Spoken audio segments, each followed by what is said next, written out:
What is up, YouTube? My Cowboys family here, bringing you guys the latest update on our very own Dallas Cowboys. And of course, as always, thank you so much for joining us here tonight. Take a second, hit like, subscribe, hit that notification bell, follow us anywhere and everywhere at My Cowboys Family, and make sure to hop in the Discord. Link for that's in the description box down below. And again, guys, wrapping up a week, but not necessarily, things on the MCF side of things. Yeah. Obviously, with the Cowboys and the weather situation and other things, The news stuff, right? Yes. Yeah. It might not be wrapped up this week, but let's just call it this way, guys. We had a weekday stream and a weekend stream this week. So it's been really light on the NFL and really on the Cowboy news.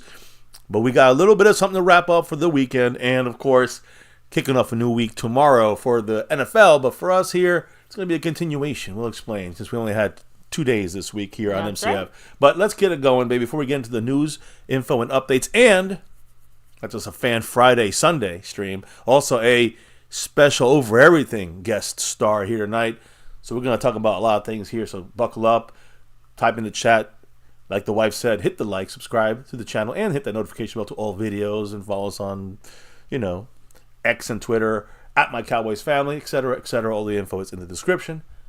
You see some of the topics we're going to be talking about tonight right here on your screen. Mm-hmm. And we're also going to talk about those that are representing this board. Not just this week, but it's going to go into next week as well. The champions of the week, baby. Starting off with the man, McLovin. You know him. Thank you, McLovin, for showing the love there. Not just as a sponsor of the week, but the Cash App King. Yeah, and not just here either. On the Over Everything. The After Dark sessions on MCF. If you check out our other channel, a little harder to find. We have a different kind of Over Everything special tonight. Yes. But yes, McLovin representing the sponsor of the week and the Cash App board. And he's going to be doing that for not just this week, but next week too, because we're going to extend it since we only had 2 shows this week and it's not really fair. So for the leaders, we'll go through them in a minute. But first, MyCowboysFamily. Yes, the second show of the week, but he is still 49 points up on that stream boss. Big shout out to the man, MyCowboysFamily, all the way from Hawaii. And then when you look at the gifting membership board, once again, it's, I almost said Jason Renfro, a.k.a. Jet Li 44. Much love to him. He is currently 6 out of 7 weeks the champ over there at gifting memberships to you guys in the chat. So big shout outs to Jason Renfro and Skeptical Fan, who's also been in the mix as of recently. So thank you guys on that side. Right now we have Jason Renfro leading for this week right now with 2 gifted memberships. Nobody else on the board. So we'll see what happens as this takes us to tonight, to tomorrow, and to next, through next week. Then you go to the Cash App side and the overall board. And hey, got to catch you guys up on a couple names here. But right now, the sponsor of the week attemptee is the man who's been repping that gifting board, Jet Li 44. He is currently in first place. But here's something interesting. Not like our usual, hey, you're in first place, you're also the Cash App leader. No, we have SCO 971. He is officially the leader this week on the Cash App side through the After Dark session. So SCO 971 coming for the McLovin Cash App crown. We'll see how that goes down into next week as it continues. And, of course, it continues tonight and into next week. And, of course, the overall leader, even though SCO's, second place overall, we got and first on the Cash App, Jason Renfro is the leader on the overall board this week. Or, I'm sorry, Jet Li 44, of course. Now, baby, how are different ways to drop the love here? On there's 2 different sides. There's a YouTube side of things where we have the super chats. You have the thanks button. You can jump into the membership, and you can gift memberships. I mean, when it comes to the membership side of things, big shout outs to A. Lavelle, Gerald Swaim, and of course the wife here who's in the membership, the Navy Blue crew, A. Lavelle, and that silver level who's, he's got the world record as far as time that he's been in the membership. So much love to those guys. And then that's right. There's gifting the membership as well, which is also possible once you're in the membership. But there's 4 other ways you can affect the Cash App. And again, I got to say this, baby, these are the ways people usually drop it on the After Dark sessions. And After Dark, I'm going to say we had some drops from Daniel Berry, Mick, Dark Raven, SCO 971, Trent M, Genocidal, Multi-Super Cockle, Harley Dad, and Marissa. All you guys on that board. already, placed in there from the After Dark sessions we've had in our off days here. We do sometimes do, even the days we go live. Tonight, probably have another After Dark session a little later after the stream ends. And that's where a lot of you guys drop the love. And yes, we it's a one group thing here. So appreciate all the love on both sides of our channels. Now, how do they drop? Different ways of dropping it. Yes, like I said, the After Dark session, they do it this way a lot. That's why I usually have the Cash App King or Queen, usually from that segment of things. How are the 4 ways they can do this in the Cash App side? Of course, you have the Cash App money sign MyCowboysFamily, the Venmo at My-Cowboys-Family, the regular PayPal link, and of course the Streamlabs link, which lets your comment show up on screen just like a Super Chat does. Yep. And we also have to recognize those in that, not just starring over everything level, which, by the way, we're having that's for the month of May. It May just ended. We're in June now, right? Mm-hmm. So, yes, the starring over everything level membership raffle is coming up next week. We'll give you guys a chance to get back in the star level if you need to get back in there, or the over everything level. But this is kind of like a Fan Friday since we didn't go live Friday. And, of course, for this thing here, guys, sewn and stitched jerseys. You guys know the deal here. Sewn and stitched Cowboy choices of players from new and old, different sizes, styles, colors, etc. Anyways, that is what you can win here if you're in those star or over everything level. And if also you can win and get at least a raffle entry if you're one of the weekly winners. That's like right. McLovin last week, right? He gets a bonus raffle entry into this raffle, and whoever's going to win this week will be put. That's why I have to kind of wait till the end of the week to get the last name of May into this raffle, the last weekly winner. And right now, Jason's in the lead. He'll double up on raffles if Jet Li 44 is in the membership. That's right. So, anyways, as we always do, we give those nightly shout outs. Tonight, we will go back to the Fan Friday side of things and also add in the silver level members. It's kind of thin right now, so there's a good chance anybody's in this thing for the raffle, baby. What are some of the names? Who are the people repping that star and over everything level right now and the silver? Yeah, of course, shout out to Mr. A. Lavelle. Yeah. You have Skeptical Fan, always staying skeptical. Lincoln Kane, Marissa Sparkle, The Lunatic, and over everything, Mr. C. Bass. Which we will see here tonight. Woo. You know it. So now that we got that out the way, let's shout out those in the chat and here today to talk some Cowboy football, real football. We have Brandon J. What's up? Little Dallas Cowboy, much love. Rolando Rodriguez, representing all the way from South Texas. We have Thomas Garrett, the Superior Garrett. Stephen White, hello and hi. The man himself, Mr. Seabass. And yes, you could say that it was a little bit crazy. What was the After Dark? After Dark's insane. I can't control it sometimes. Yeah, so Colin K. much love, saying less than 100 days until the season. I can't wait.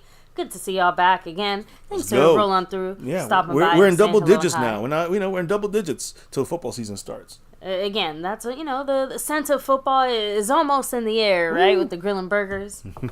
Juan Carlos, what's up? Much love. Daniel Berry saying happy Sunday. Yep. We have, let me see, rolling back a little bit more. Jade Duncan, what's up? Mike Aldana. Yes, he said I'm a little disappointed with my Dallas Stars. Yeah. Unfortunately, they're out, so it can't be the Dallas takeover from the city. We'd be the fourth team trying to add to all the major sports there. But now the hockey fell short. We'll see if the Mavericks can get a win. Through. Yeah, against the Boston Celtics, and of course our Cowboys. Most importantly, winning 2024-25 season. We'll see. Yeah, Double R. Right, salute to you as well. Thanks for rolling through. Talk Cowboys. Hello and hi. Hey, right. Todd in the house. Oh, Asmodeus. What's up? Yeah. Salute. Let me see. Coming back down here. I love his comments. What's up, 12 Man Off Grid? Big ups to you. Manuel Trillo, hello and hi. Thanks for coming on in. So, with that said, baby, let me go ahead and hand things off to you. Let's go ahead. We got a special guest to get on here. Football, yes. We got a special guest that's got to jump on here soon. So let's get this rolling real quick. Because there's not much news. I'm going to be honest, guys. This could have been like a 20-minute, standalone video, really. Not crazy amount of news, but enough to just kind of brush on and catch up on some stuff. Can't go another day and have to catch all this shit up. So, just starting off with AT&T news. Most of you guys already know that Jake Paul and Mike Tyson fight will not be going down on July 20th as originally planned. We could definitely make a problem to hold this thing at AT&T Stadium because the Cowboys will be back there shortly after. It's going to be a little bit delay here. Why is it delayed, Tyson? Mike Tyson had a recent ulcer flare-up. Hey, in old age, man, that's what happens. And remember, he had a medical emergency. They had to stop the plane. Yep, ulcer flare-up. He limited his ability to train fully for the next few weeks. So now the fight's going to be rescheduled to a later date this year sometime after Mike Tyson able to resume training with no limitations. Both fighters can have an equal kind of time to prepare for this, honestly, once in a lifetime matchup. It's going to be interesting to watch. It's going to be on Netflix if you have it. It's going to be live. But stay tuned for the new fight date to be announced by the end of this week. Or I guess, next week. But the important thing here is also to keep a note that they cannot pick a day the Cowboys are home, obviously. Okay. I don't think they can. It'll be a Saturday night, fight usually. I don't think usually this would be a Saturday night thing. That's what I'm saying. One of the things that they boast so much about at the AT&T Tour is how many other events AT&T Stadium can manage to do while still fully hosting Cowboy games and things like that. So I think as long as it doesn't interfere with our schedule, like you said, bet should be fine. Best bet. Probably around a bye week, maybe. Yeah, a bye week or pick a weekend where Cowboys are on the road. Because if it's a home game and try to squeeze it in there, they lose money with the tours. That got to be shut down for the fight. They can't have tours the night of the fight. So, it's a lot of planning, but it could be done. And I'm sure Jerry's, has his full attention on this situation. Because when there is a new date or a new planned time, a range or a region where they're going to have this, like a time frame of this, let's say it's going to be November or December, or let's say the middle of November, Cowboys can then plan accordingly with, push it a week forward or push it a week back depending on the Cowboys' schedule. We'll see how that goes. Anyways, that's Jerry Jones news. Now here's interesting NFL news. This guy named Gable Stevenson, Gable Stevenson. He's an Olympic gold medalist and one of the most dominant college wrestlers in NCAA college history. Signed yesterday with the Buffalo Bills. Yeah, he's going to be playing football. Interesting. He's going to be joining someone like former Cowboy Bob Hayes, rest in peace, as the only athlete to win a Super Bowl ring and also an Olympic gold medal. I mean, Bullet Bob Hayes, in the Olympics was a thing out there, and then he came to the Cowboys and could catch the ball too. So when you add those two things together, he's an NFL star, right? He wore number 22 out there, and then won a Super Bowl with the Cowboys. Of course. Later on in his career. So. Bob Hayes, Super Bowl and Olympic gold medal. Will Gable Stevenson also be able to do this with the Bills? Probably not with the Bills. But anyways, he's in the NFL now. It's just interesting to see how wrestling will be utilized here. I don't know if he's ever played football, like in a major way, right? He's 6'1", 275 pounds, and he's expected to play on the defensive line. Something he's never done before in his athletic career.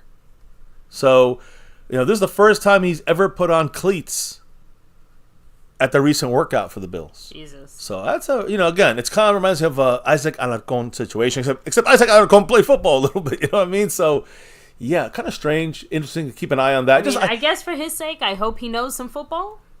I hope he's a fan, right? I mean, he wouldn't sign the contract if he wasn't interested, but I mean, I also think that he could be interested for a variety of reasons. I'm just saying, for his sake, I hope he's ready. Knows a little bit about the game of football. I'm sure. That's what I'm trying to say. I have a feeling he's played before. Maybe not defensive line. Maybe not. Not. But like in high school. Obviously, obviously not in the NFL or anywhere. I don't think he played in college. He was focusing on wrestling. Yeah. So, but you guys might know this guy better than I do. Dom, what's up? Saying, it's trade time, baby. I don't know about that one. Thomas Garrett said he was also a WWE wrestler. Was he? Yeah, I didn't know that. That's athleticism, but it's not really. Mike Aldana said a former WWE talent, Stevenson. Okay, so is it Stevenson? So hey, shout out to everybody here with the WWE knowledge. I think it's Stevenson. Know anything about that? Stevenson? Yeah. Ooh, thank you. Yeah, no, just making sure. I think so. I see it here written multiple times, and I went and double checked it. And Stevenson, not Stevenson, but that might have been it looks a like typo, Stevenson. Yeah, maybe. no, I read it Stevenson initially too because I thought it said Stevenson, but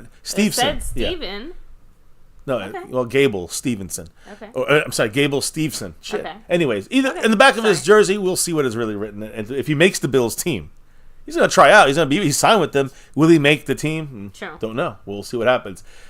He ain't no Bullet Bob Hayes yet. Anyways, moving on. Now we talked the other day. We went live this week about the kicker from formerly of Jacksonville when they went to London last year, Brandon McManus, former Bronco kicker, but with the Jaguars last year on the trip to London for the international game, he was accused of assaulting a woman there, a stewardess on the flight. So he was accused of sexual assault, filed last month. Today, and I don't know where he played. He was with the Washington Commanders, but no more. He's been released by the Commanders and Dan Quinn.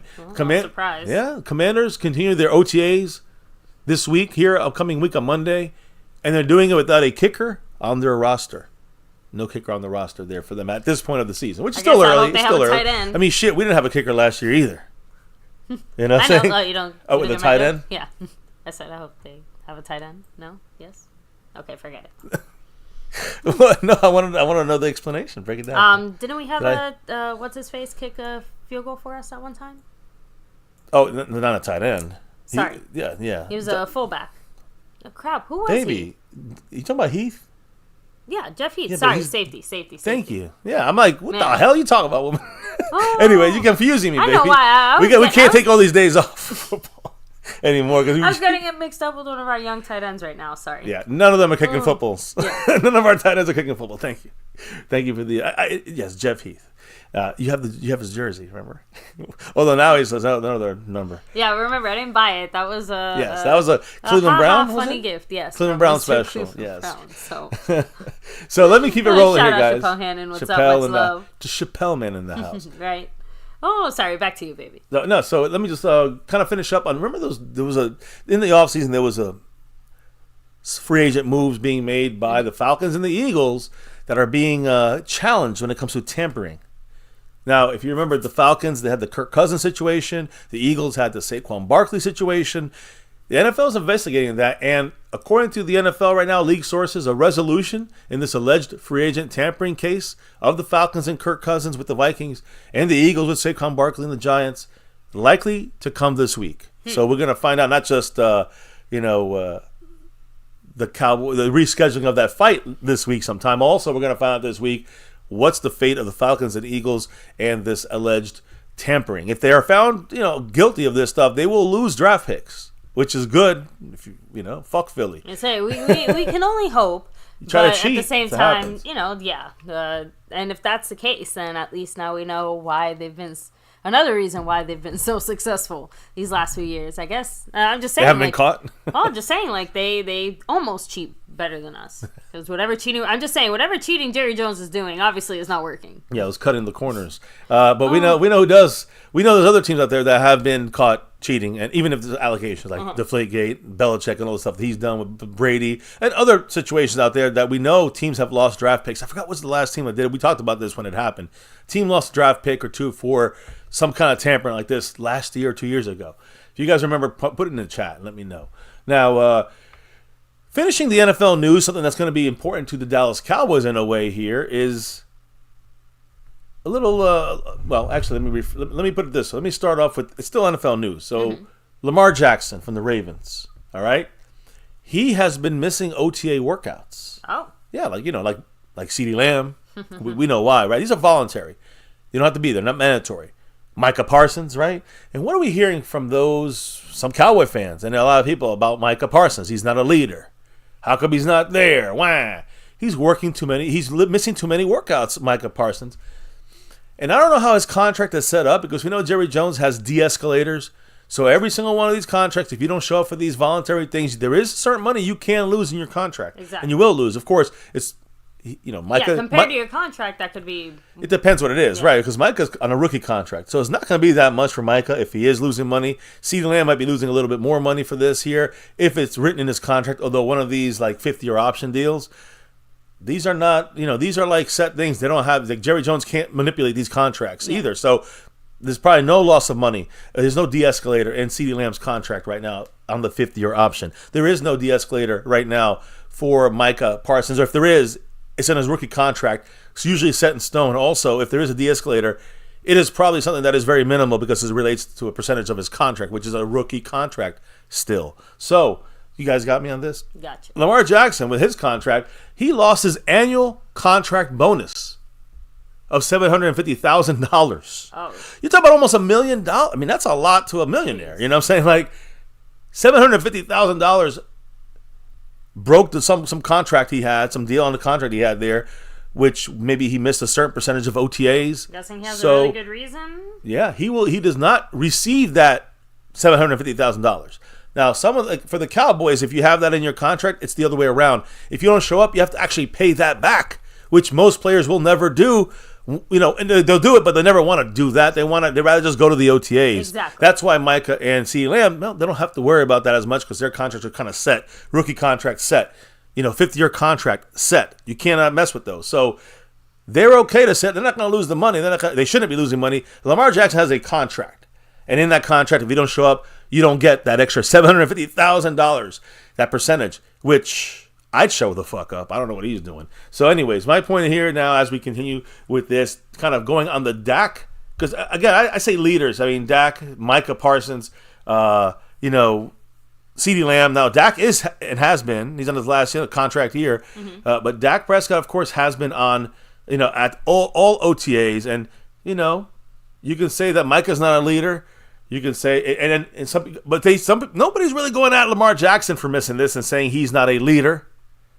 But when it comes to Dak Prescott, even on a contract year, Dak is there. Dak's a leader. Dak has been a proven leader, and those that say no are just putting their head in the sand. You can hate him, but Dak is a leader. Dak is out there. He could be doing the same thing and just not. He's the quarterback, and he knows it. Very important player. He's not the whole team, but very important player on the team, and he is there. Contract year, being paid big money. Don't get me wrong, but he'd have a de-escalator that's probably pretty big as well. He'd probably lose about the same amount as money, or he'd probably lose a little less than Lamar Jackson if he did not show up to OTAs. But Dak like Prescott. you said, there's a big difference between, you're not going to get this bonus in your paycheck versus, hey, we're going to take money out of your paycheck. Yeah, because again, Dak would have to pay back, let's say $600,000. Lamar Jackson does not get the $750,000. Point is Lamar Jackson a bad leader? Maybe you guys may think he is. Some people rank him second quarterback in the NFL right now, especially off of last year. So whether you agree or disagree, Dak is, no matter what, I think he's a top quarterback in the league and also a fantastic leader, which not every quarterback gets to be that way. And also, think about this. When you look at the analytical kind of side of things, not just the straight-up statistics, which Dak dominates, and we talked about him being basically first in pretty much every category. In a couple categories, he's second against almost every quarterback off of last year's play. But when you look at players right now in the NFL through PFF, and again, as a guide, I don't use this as like the end-all, be-all. This is in the Bible. Yeah. But players that are 30 years old or older with a 90 or greater PFF grade, analytical grade, in their careers. And I'm sorry, not in career, but in 2023, last year. Here are some of the names. Tyreek Hill, 93.5. Trent Williams at 93.1. Khalil Mack, 91.8. DeMarcus Lawrence still at the top of his game, even if there's a lot of hate for him sometimes. 91.2. Basically the fourth best analytical player, not just pass rusher, player in the NFL last year in his 30s.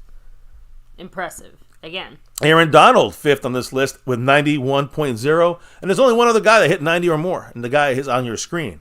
90.3, Dak Prescott. As a season last year, that is what he was graded out as analytically. So, honestly, looking at this list, he is obviously the best quarterback analytically in his 30s right now.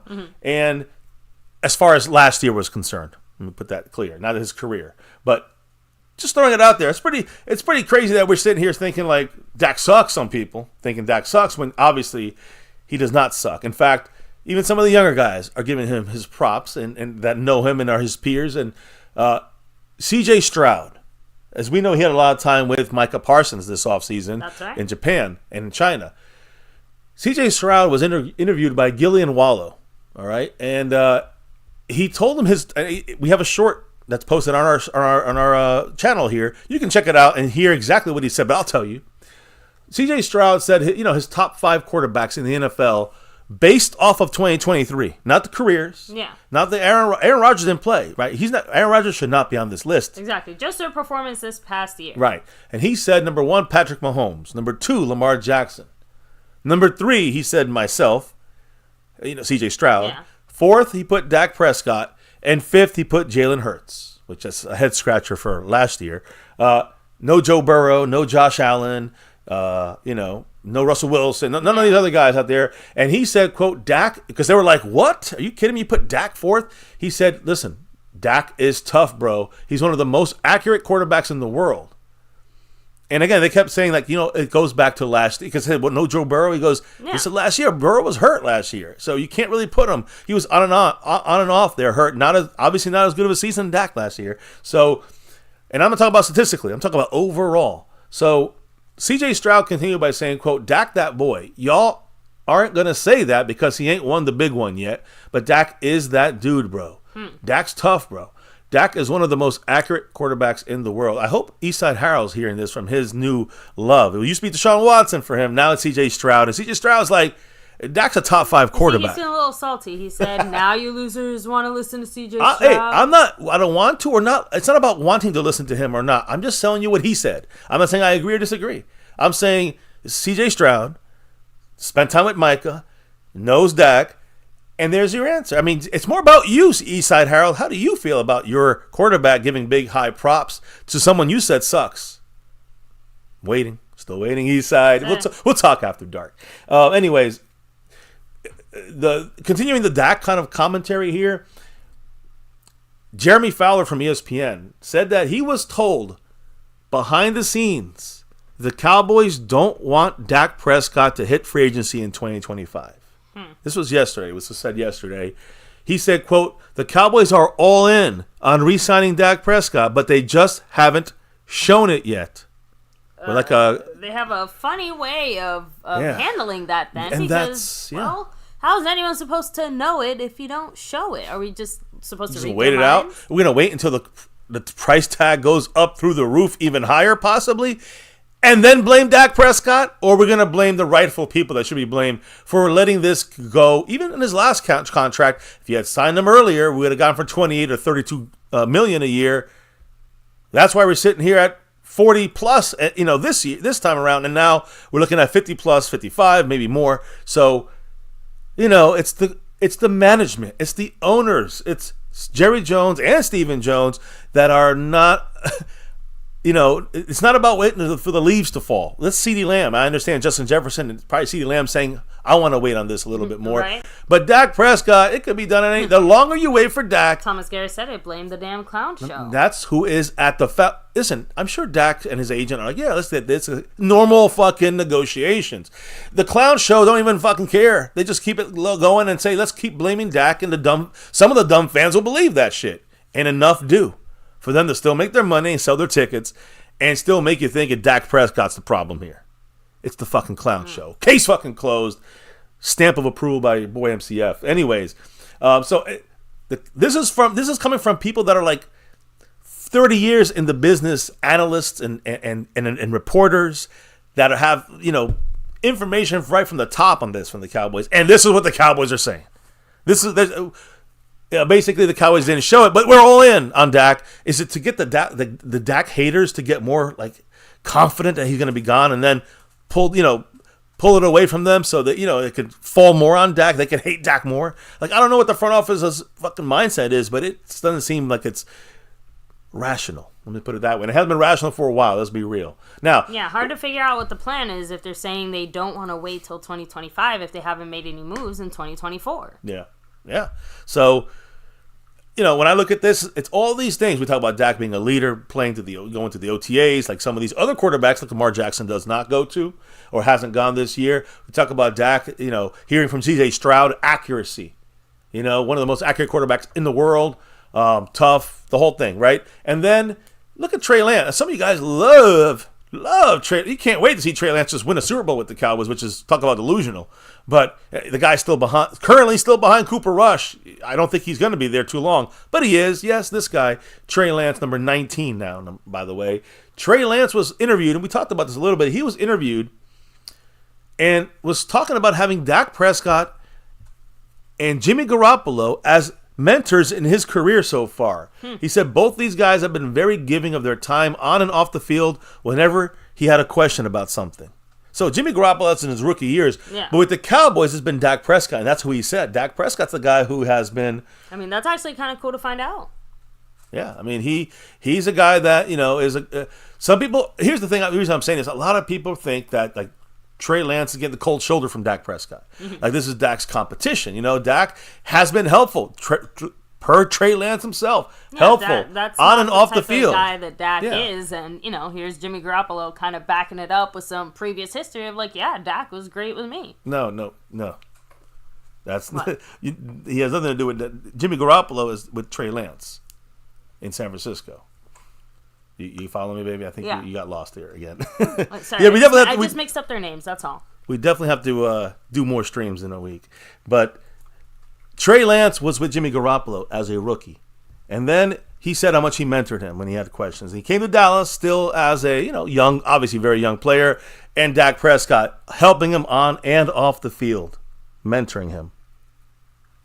So, again, I think that it's good to hear a little bit. Again, Dak is not giving Trey Lance the cold shoulder. Dak is not saying, I'm going to do my thing and you learn your own because I'm scared you're going to take my job. Dak is actually guiding the young man as well and helping him, and not just on the field but off the field. That is why I keep saying, a true leader, one of the top. I say he's a top 10, easily a top 10 quarterback in the NFL. When things are whether he's playing an easy team or the scheme is right even against good defenses and good teams, Dak is when he's on, he could be a top 5 guy in this league. I truly believe that. And last year, he obviously was a top 2 guy. He was second in the MVP voting, in the NFL last year. So then he's also not just a leader, but also his closest competition to take his job is mentoring him on and off the field. So, go ahead. What was that? No, just first of all, I want to shout out Seabass's previous comment saying haters can hate because they still support Dak by supporting the Cowboys. So the bitching is all for nothing. Yeah. Y'all just look like fools. It'd be grown-ass men, too. I agree. I agree. There's a lot of people out there that do that. And then, it's like they move the goalposts once Dak hits, he's doing great. Well, that's because he's played, listen, I've heard a lot of opinions. I'm not even going into them. But, I remember it used to be, Dak can't win. He can't win the games. He just, he can't get stats. He might win games as a team, but he can't get the stats. Then he got the stats, and all he does is get stats. Yeah, all he does is get stats now. He don't win the playoff games. You know what I'm saying? It's like it keeps moving. That's just a very one-sided. There's a trillion examples of this bullshit going on. And I could keep going about good examples for Dak and I'm not doing it on purpose. This is just facts. And again, let me reiterate this. It's not just Dak Prescott. Yeah. It's not the Dak Prescott Cowboys. It's an offense with a scheme and coaches and players that are – it's not just Dak fucking Prescott. So when you look at the Cowboys offense, it's not just Dak. The Cowboys would have the highest drive efficiency in the NFL. I'll get into this a little bit more. Okay. I know you have a couple things you want to say. I was going to read one or two more comments. That was hit it. Hit them up. Because the comment that, made me laugh was Bren Barr saying MCW's never lost. She's woke. So that's how the woke look at it. Appreciate that. So that's all. By the way, guys, real quick, little baby commercial break. Take a second to hit like, subscribe, hit that notification bell. Follow us anywhere and everywhere at MyCowboysFamily. Of course, hop in the Discord. Link for that's in the description box down below. And shout out to everybody here chilling, hanging with us in the chat again. We have a few more things to touch on before we bring on our special guest. Hell yeah. Mm-hmm. So as we roll in here, shout out to you in the chat. The man, skeptical fan in the house, always staying skeptical. Much love to him. So the Cowboys, led by Dak, and whatever scheme you throw at him, or whatever receiver by committee you throw at him, right? Because Dak's worked with a lot of this stuff, poor offensive lines at times. The Cowboys this past season had the highest drive efficiency in the NFL. They also, of course, it may not be a surprise because the Cowboys also led the NFL in scoring offense with 29.9 points per game. And that was with a bad 6-game start with no offense. And it was because Dak sucked? No. Because the scheme sucked. You guys understand? We saw it in 1 year. A scheme sucking against good or bad teams, we didn't score many points. And in a scheme improvement, and you see us killing the shitty teams and hanging and sometimes beating the good teams like the Eagles. Which overall, good team, not a great defense. A good team. Not a good team like the Panthers, but a great defense. We still beat them. So I'm just saying, when you have the better scheme, it ups your chances of winning. You can see the fucking difference between the first 6 games or 5 games and then the last 12. The house. So unfortunately, wins don't always amount to how you do in the beginning or middle or end of the season. You got to give it together, and it's a whole team loss.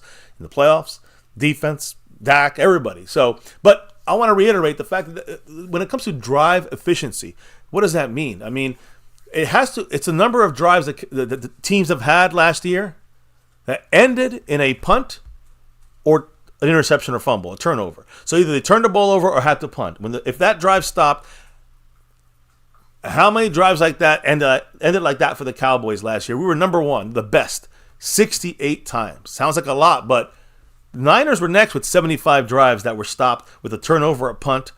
A turnover or a punt. Then the Buffalo Bills and Green Bay Packers at 84. I mean, we're talking about a 10. That's like a 15 drive difference there. I know the Niners and us, what was that, about 7 or 8 drive difference that we got points. We got something, a field goal or a touchdown without a turnover or a punt. And by the way, turnover on downs also counts. The Eagles had 86 drives like this that ended in a turnover or a punt. And then the Rams at 88. The Chiefs were after that like 91, and on and on and on. So all these teams, the Cowboys were extremely efficient on offense last year, on drives last year to put up points. And not in field goals or touchdowns, but not ending drives in a punt or any kind of turnover. Turnover as in fumble, interception, or turnover on downs. That's not Dak Prescott only. That's the scheme as well. That's the team as well. Offensive line, receivers, running back, everyone. It's not only about Dak. That's you praise him. You got to be honest about the situation. He's part of the cogs in the wheel, but he's not just. He might be one of the main cogs, but he's not the only cog, and that is when it's good or when it's bad for Dak Prescott. And those haters of Dak, you got to get over yourselves. Sometimes you got to give the man some credit. Now, one of his former kind of targets, Michael Gallup, MG13. We released him, back in March. And he was picked up by the Las Vegas Raiders. Cowboys today, or I say yesterday, June 1st, actually June 2nd. It's after June 1st you received the money. So officially the Cowboys today received the post-June 1st money from the post-June 1st designation release of Michael Gallup. Sure, they're probably rolling around with all of it in a bed somewhere. 9.5. We talked about it the other day. 9.5 before it happened. I think on the 31st or 30th. $9.5 million in that range is what we're opening up on the salary cap right now. It's open already. It's there. It hit. So again, this is the other side of June 1st, where now players that are released, with that post June 1st designation, those teams now get the money for that on the salary cap. So. Generally speaking, June 1st is the designation that exists so teams can release players in March, allow them to find other teams like Gallup did with the Raiders. Yeah.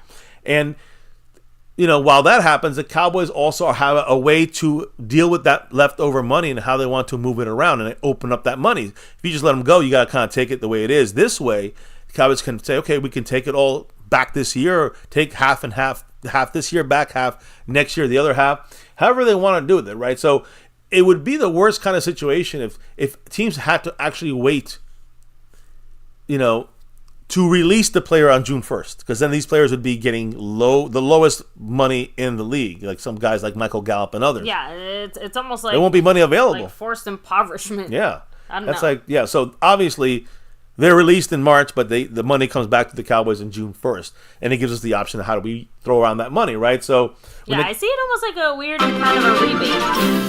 Yeah, basically. Yeah, it's like IOU kind of deal, but with a slight privilege. What's up, Fuego in the house? Ooh, with that 6-month membership message. Hell yeah. I appreciate you, Fuego, saying this year our record will be 13-4, but we're out in the playoffs again with some unfortunate emojis, probably showing our reactions, not showing the smashed TVs, probably. Yeah. I hear you, brother. Fuego, trust me, I'm with you. I just, it's all about the determination of this team. It's not just on Dak or on McCarthy or on the defense. It's a team sport, right? He definitely wasn't trying to put it there. He's trying to say that, we're going to have another great season. And then having a we're disappointing... going to do really well, but, I'm still not sure if it's going to be enough to take us all the way. I'm not sure either. I don't know if I'm not 100% sure we'll make the playoffs. We should, But if there's a team here or there that have like a little spring up, then it could be tougher than we think if we are having a down season. I don't want to be that person to like pop your bubble, but even my score prediction for the year, you know, mean the like record prediction? Your record prediction, 13-4 was a little high, right? I said I would love that. I said 11 wins this year. I think you say 11 or 12. I said 10 or 11 would be my range to be realistic. I think I was a little bit on the higher side. Yeah, so she's more with you there, Fuego. But I hear you saying, listen, it's all about the second-year guys and the rookies stepping in there and stepping up. If most of these guys do that, then we will have a more successful record this year, and only hope that the veterans can take these younger guys into the playoff mindset. You know what I'm saying? Kind of lead them that way rather than, they're all kind of caught with like deer in the headlights. I think that's more poor coaching, but I want to see that has to be remedied, and I'd rather make the playoffs and lose in the playoffs and have a chance at least than to just sit here and go Tyron Church 7 wins. More a little bit on the 11-12. Stephen White saying 12-5. Rolando Rodriguez said, now Catboy can't say there's no money in the salary cap to sign players. Just ain't signing anybody. Well, that's kind of today's discussion here, because that's what I kind of wanted to push. Now that we got this money, is this going to be the reason the Cowboys now going to make moves for Dak and Micah and CeeDee Lamb in contracts? Are we going to go free agents? Possibly. We'll talk about it in a minute. But point is that Cowboys released Michael Gallup, of course, made him a post June 1st cut there. The salary cap hit for Gallup, the charge $8.7 million. This is how the Cowboys want to move that dead money around. That's going to be hit in 2025. So next year, we're going to be carrying dead money of $8.7 million. All right? But now, we opened up close to $10 million, $9.5 million opened up on the salary cap this year. Cowboys didn't have to do that, but they did that, right? So what are they going to do with that money? Are they just going to, now we have like $20 million, $18 million open on the cap right now? What are you going to do, roll it over for next year? Like, that defeats the purpose of having the money now to spend it. That's supposed to spend it now, in this case, and roll the cap stuff over for the future. That means you're actually gaining money. Again, it still makes you wonder why they still haven't made any moves on the DAK side of things, just because, that would open up the most money, honestly. Right. And pretty much ease the way for also signing, Micah and CeeDee respectively. Right. It's like dominoes there. Once the big one falls, the rest is easy. Other than CeeDee Lamb, because he has to wait for Jefferson to get his money. But the point is, entering this month, the Cowboys had about $4 million of cap space. So I guess you can say we're probably around, I said 17 or 18. I think we're probably closer to $16 million right now of cap space open, or $15 million open on cap space. This is after the rookies are paid already, though, guys. All right. So remember, I talked about this. This money was basically covering the rookies and some saved money for the season. Now we're gonna have about $15 million and figure $5. So we got $10 million easily open. A lot of players out there, we could get 2 or 3 players for $2 or $3 million a piece that are going to be pretty solid, like a Calais Campbell and others out there we can pick up if you wanted to, and easily use up that money that is viable right now. And it is vital the Cowboys use, I think, to still kind of fill in a couple spots. I think after this mandatory minicamp this upcoming week, I think it's later. I think it's Wednesday, Thursday, Friday, or Tuesday. This upcoming week, mandatory minicamp is going to be important. Is Micah going to be there? I'm sure he will. Will CeeDee be there? That's the big question. Yeah, good news is we'll be live, every single night for that, in the sense of, every night of the minicamp. Yeah, I mean, again, sometimes they don't even have it open for the public, so we have to kind of see how that goes. But usually there is some info that comes out. I think McCarthy speaks every day on it. So either way, we'll be on top of that this week. But the point is, with the extra cap space you have, usually teams see what they got in OTAs and minicamp. And when you got that month and a half break until training camp, at the end of, when we come back to the end of July and the Cowboys go to training camp in Oxnard, before then the Cowboys should have already made probably a couple moves that they saw they needed to make in minicamp, in these OTAs that they see they're lacking. That's the whole purpose. Usually that's the Cowboys' MO, and they'll sign 2 or 3 players in the next month and a half after minicamp, because they know what they need now. Now they kind of have, these guys can handle this part. These positions we're weak at. We need, they're not learning the scheme right away. Let's bring up some more depth for the battle and, to make the decision, which is in training camp. So that's what you may see coming soon in the next, I would say not next week, but the week after that and 5 weeks into that and 6 weeks into that. So all the way to the end of July, you'll probably see that. And even into August. So Cowboys, early August, have signed players, whether it's their own contracts like Zach Martin or guys like, Malik Hooker into the first week of training camp. True. Cowboys do that. That's what they usually. And, of course, we know we got Zeke and Terrence Steele in training camp. That's why you might see CeeDee Lamb possibly up to that point. I know. I wouldn't be happy about it, but I also wouldn't be surprised. Like you said, that's kind of my question. There's also a history for it.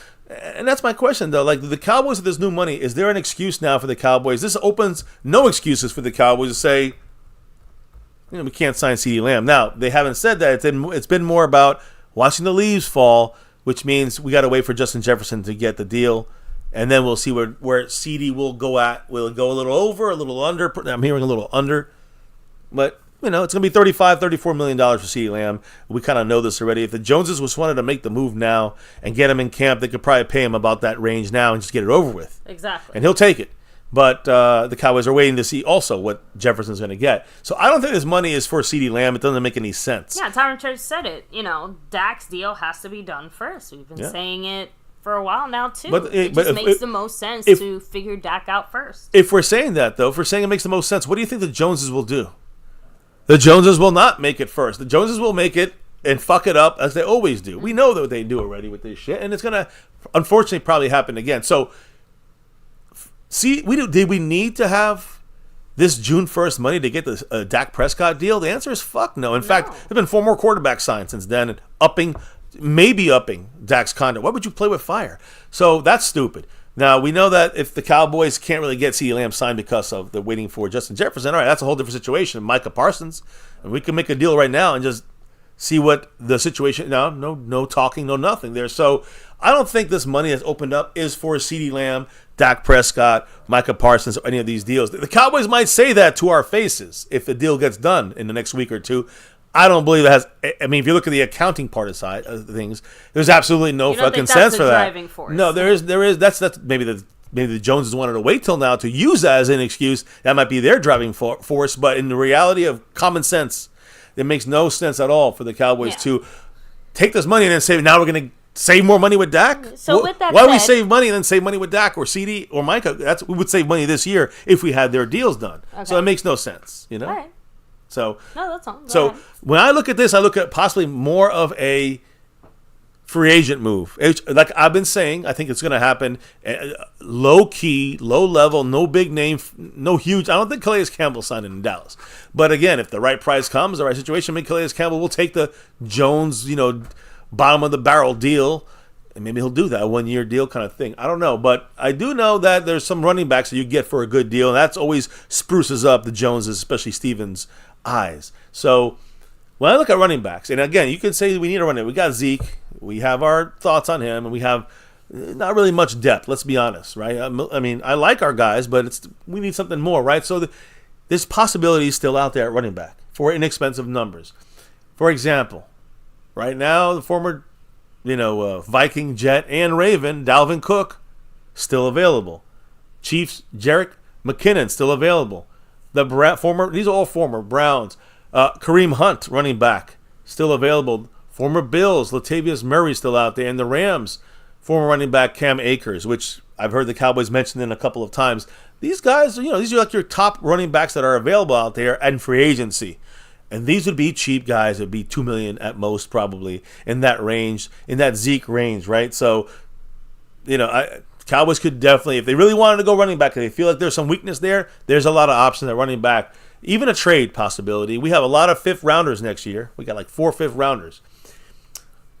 The Jets running back right now, Israel Abanikanda, who when I saw him on the Hard Knocks, I really like the guy. I think the guy has a change of pace, kind of reminds me of Lance Dunbar. Some of you guys remember from the teens. But basically, the latest news on him is that he's the odd man out of the Jets offense right now. He's the guy that they have a lot of running backs. I talked about this earlier. Some teams that have a lot of running backs, overfill, they have to cut some of these guys or try to trade them for a bottom base trade here. So, again, odd man out in the offseason, Israel Abanikanda. I like this guy. I would love for him to be a Cowboy, and I think he would be a guy that could be better than, again, depending on how we use Deuce Vaughn. I'm going to talk about that later because Deuce did speak today.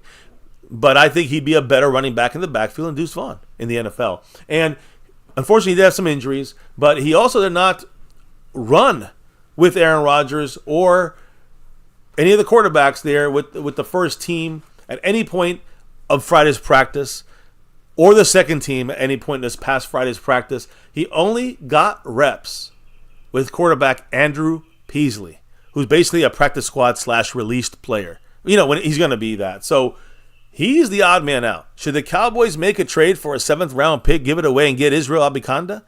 Should we wait for him to get cut and then do a waiver wire thing, which would be kind of tougher for us to get because other teams will want him too? I don't know.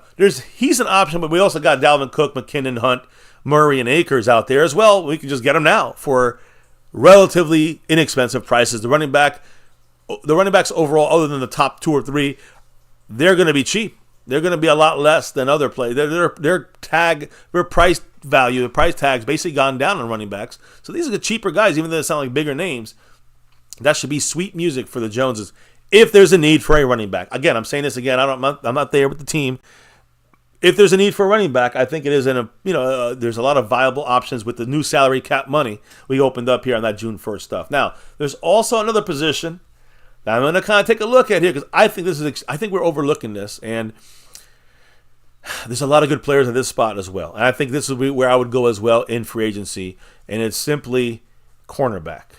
Stephon Gilmore. Really? Yeah. Oh, true. Listen, he's still out there. Now, I'm not saying the Cowboys don't want him. I'm not even saying it. The reason I'm bringing him up here, I'm talking cornerbacks. He actually did speak, though, on one of our guys. But when you look at the best cornerbacks available, most people are rating Stephon Gilmore as the best guy left out there. All right? You still have the former Dolphin cornerback Xavier Howard, fantastic player when healthy. Former Giant and Tennessee Titan Adoree Jackson. Former where's Eastside there? Former Texan, Houston Texan Steven Nelson, who, by the way, I like this guy not because he was a Texan. He was at the Steelers before that. Steven Nelson is a guy who is easily he was the 4th guy on our team. That'd be a 4th corner. I'd be very happy, very comfortable with him. J.C. Jackson, we know he's very good, a ball hawk type player. Obviously not what he used to be, but he was in different places. I think in Tennessee, and back to the Patriots. Now he's a free agent again. So these are 5 big name guys that still have some gas in the tank, in my opinion, as a number 4 corner, at the very least. Hell yeah. So you look at offense and defense. These are the most stacked parts of free agency. Now, Stephon Gilmore actually spoke yesterday, and he spoke about Trayvon Diggs in his cornerback ratings. During a recent podcast appearance, Stephon Gilmore was asked to list his top 5 cornerbacks. So he had Trayvon Diggs, guys, his teammate last year, even though we didn't really see them together for more than, 2 games, was it? Yeah. So that unfortunately sucked. But his teammate, Trayvon Diggs, he ranked 5th on his top 5 list. Behind, in first place, Broncos cornerback Patrick Surtain, the Jets cornerback Sauce Gardner, the Browns, and that was in 2nd and 3rd, the Browns Denzel Ward, and 4th, the Niners Shavarius Ward, former Cowboy, that we gave away for a water boy. Basically. And then 5th on Stephon Gilmore's list, of course, Trayvon Diggs. What did he say about this, about why he put Trayvon Diggs as his top 5 guy here as far as cornerbacks in the league right now? What did Stephon Gilmore say when relating to, talking about Trayvon Diggs? Quote, just playing with him this past year before he tore his ACL, he was out for first team All-Pro year before he tore his knee up. But his ball skills, the way his knack for the ball, his competitiveness, I've been around a lot of great corners, bro, and he can be the best corner in the league if you really just lock in. The talent is there. From the outside looking in, I'm like, he got great ball skills, but actually being around him, man, this corner can really take over the league if you do the right things to set himself up. So Gilmore saying, Trayvon Diggs right now 5th, could be number 1. Yeah, if he locks in. I've been around the block a few times, and this kid's got it. He sees it. He sees what he's got there. So, hey, Cowboy Lauren in the house. Thank you for subbing it up. Yeah, welcome. Cowboy Lorian? Cowboy Lorian. I'm sorry, I said Lauren. No, like a Cowboy. DeLorean. Yes, right? Cowboy Lorian. Thank you and welcome to the family here at MCF. John's time. What's up? John in the house.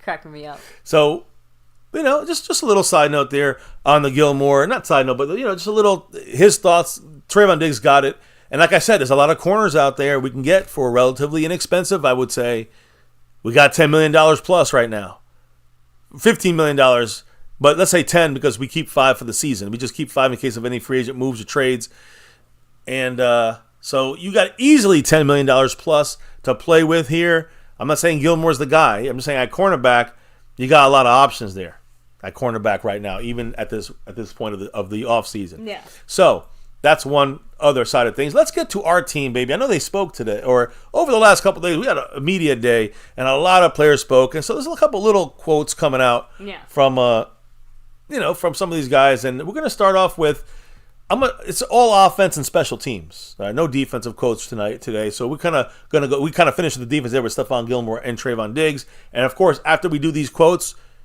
it's Seabass time. It's CB time to come up on here, the over everything man here, and we're going to hear his thoughts. I guess it'll be a shorter because we already discussed everything up to the draft. We're going to discuss the post draft thoughts and what's going on right now with the OTAs, holdouts, and everything with Mr. Seabass. So that's going to be the jumping around, kind of talking about discussion kind of portion of the show. But let's hear from the facts from these guys on our own team, like our injured tight end last year in the beginning of the offseason, beginning of the season, and also this year, currently injured, Luke Schoonmaker, second-year guy, seeing better days ahead, according to him. What did he say, baby, about his injury situation going forward from here? I'm seeing the light at the end of the tunnel. It's like, all right, I'm going to start getting back into it soon, and then I'll keep doing my thing. Once we have the time, after we're done with OTAs and minicamp, take advantage of that time. And I think knowing the playbook, having that down is like, I don't even know what percentage of the battle. Once you have that, then you can play faster. Then you can play smarter. Now that I have that, I can focus on things that I maybe didn't have as much time last year as I do now. And now it's really focusing on those other things because I've got the playbook down. Next week I should be running. In the following couple weeks, I'm hoping to be back to normal. Remember, guys, what's his injury? Same thing as Mozzie, right? The shoulder strain issue. He had surgery. He had it, though. He had got hurt. He had got hurt in the middle of strength and conditioning and shit. Like right at the beginning of this off-season training camp side. Not training, but the OTA stuff. The first phase, he pulled something and he had surgery. At least Mozzie, it was right after the season ended. Boom, he got the surgery. So Mozzie was back, I think, no problem. And probably more important, that a player at his position is back like Mozzie. Mm-hmm. But they're basically similar shoulder surgeries, these guys. Yeah. Schoonmaker just getting, he got injured a lot later into the offseason. So he's saying that, studying the playbook, the fact that he knows it better already makes it easier to kind of make the adjustments in the mental rep side of things. And again, as far as physically, he's saying, out there should be running next week, should be, back to quote unquote normal after a couple more weeks. That's the important thing. Will he be in training camp going? I expect to see him on the sideline rehabbing in training camp, just like last year. Maybe we go back to Dallas, he'll be back in the mix and be a little bit ahead of last year. But it's not a good look right now for a second-round draft pick from last year. What you were going to say something, I think, on Schoonmaker. Just saying that him and Mozzie both, hopefully will take that next jump this upcoming year. You know what I mean? Now that they're not, so fresh. And he's obviously kind of backing that up, just saying like, hey, there's a lot of stuff I was still just kind of starting to figure out. Now I've got the basics down. I can focus on the rest of it. Yeah. So good luck to him. I want to see him succeed, but right now, we're actually stacked at tight end. So, Schoonmaker is gonna, he can't slip. Is great. I agree. Is great. But remember, Schoonmaker cannot, he's not going to go down as fast as others because he's a second round pick. So he has more leeway than, let's say, another guy who's an undrafted guy, right? So, anyways, another player, a fan favorite, although we'll see if he makes a team this year, little man Deuce Vaughn. All right, Deuce Vaughn also spoke, and he was, the big news on Deuce Vaughn, and I think that's this whole discussion. I should have maybe put in the title. That would have been clickbait. But he did speak on his new role kind of looking for the team. Now, I want to say this. We know that he is getting a lot of work in the slot as a receiver. So, we know that this is something that, you put little man Deuce Vaughn in space, get the ball on him in space, he could do a little bit of damage possibly, right? So the Cowboys are trying something right now. Now, I'm going to say this before I even know what he said. Because this is a possibility, and it's happening now, do not necessarily expect it to be a reality. Whether it's this point of OTAs, minicamp, or even the first week of training camp or so. We see these things the Cowboys do. We had the Pony Express. We were running Tony Pollard and Ezekiel Elliott together in a bunch of days in training camp, all the way in training camp. We barely ever saw that in the season. I'm talking about a couple of years ago. So I would just say the Cowboys are trying something new here, just to see where they can fit him in. Doesn't mean maybe they'll find something. Maybe they're not. It feels more like a desperation move for me. There's too many people out there right now, I think, are thinking this is the answer to find Barry Sanders again. And I just think people need to slow the fuck down. I don't think that's the case. I think he's in danger of possibly losing a spot on this team. Of course, there's a kickoff situation which should help him too. But I'm just saying, if they get Israel Abikanda in there, I don't know if Deuce Vaughn's going to be beating him out, is my point. So that's kind of my situation now. If they could get him in the slot, it sounds a little like moving Isaac Alarcon to defense. It's kind of like, but I know what the Cowboys are trying to do, and hey, they can strike gold here if it works out. Just because they did it for OTAs don't mean shit yet. But I want to hear from Deuce what he had to say about this new kind of role for him, playing slot wide receiver, like that old Cole Beasley spot, right? What did he say? It was one of those things that we had kind of talked about at the end of the season last year. Talking with Shotty, just a little bit about getting with that slot, getting with the Brandon Cooks, getting with the guy that plays out there, and just learning a little bit more about it. Because it's one of the things I did in college and love to do. It just adds another value. Getting into this OTA season, it's perfect to go out there and learn with these guys and be on the field with Dak. Understanding what he's thinking and understanding what Coop's thinking, and understanding what these guys are doing. So he also said that it's kind of funny. There's one guy in particular that he's been studying, and it's Cole Beasley, especially when it comes to working the slot. He's studying film and on Cole, little man like Cole Beasley, right? Adding in their quote, when I went upstairs and started watching, a guy that I watched was Cole Beasley. Not a big guy in prowess, but understood. His IQ of the game, seeing coverages, being able to sit down in the zones, being able to understand how to beat leverage is unreal. I watched him this offseason, and that's one of the guys that I've watched a whole bunch. It's very smart for him to do something like that. And he has, I think, much better ability to make little moves to get out of things, like Beasley did. But I think he's even better than that. Can he do that slot work? Can he be that guy? If he can, we possibly struck a little gold here, right? Yeah. It is though like a Hail Mary though. But again, the good news I heard in that what you said about what he said was basically he had done this in college a lot and it worked well. We'll see if it works well in the NFL. That's what the Cowboys are going to try with these. I was going to say, lots of things have been done before, so like you said, let's see how successful it ends up being. I do hope it ends up working to some capacity. Of course. If we get that on the field, we get him out there with, he said working with Dak. This is like they're trying to see, as a starter, what would he be able to do in there, getting good passes from Dak Prescott. Yeah, look, the good thing is it sounds like he has the work ethic to, back it up in the sense of I fully think that if he puts in the work, he can develop some of those skills. So. Yeah, agree. Now, a guy who actually has played in the slot but been more of a trick guy, Kevontae Turpin. He's also working that slot a little bit there, and he's a short guy. And, what's the situation with him? Because he's a guy that has big goals for this year. He's on a contract year, like Dak now, I guess. He's a free agent next year, Kevontae Turpin. So the question is, again, with the new football rules and the kickoff rules, how does that fit into things? And, of course, how about on the offense? Because offensively, Cowboys are trying to work him in there as well. So what did he say about all these, offensive work and returning the ball on special teams? It's been good. Just been there for my kids. I had them right before the season, so I'm just trying to spend the off season staying in shape and spending time with my family.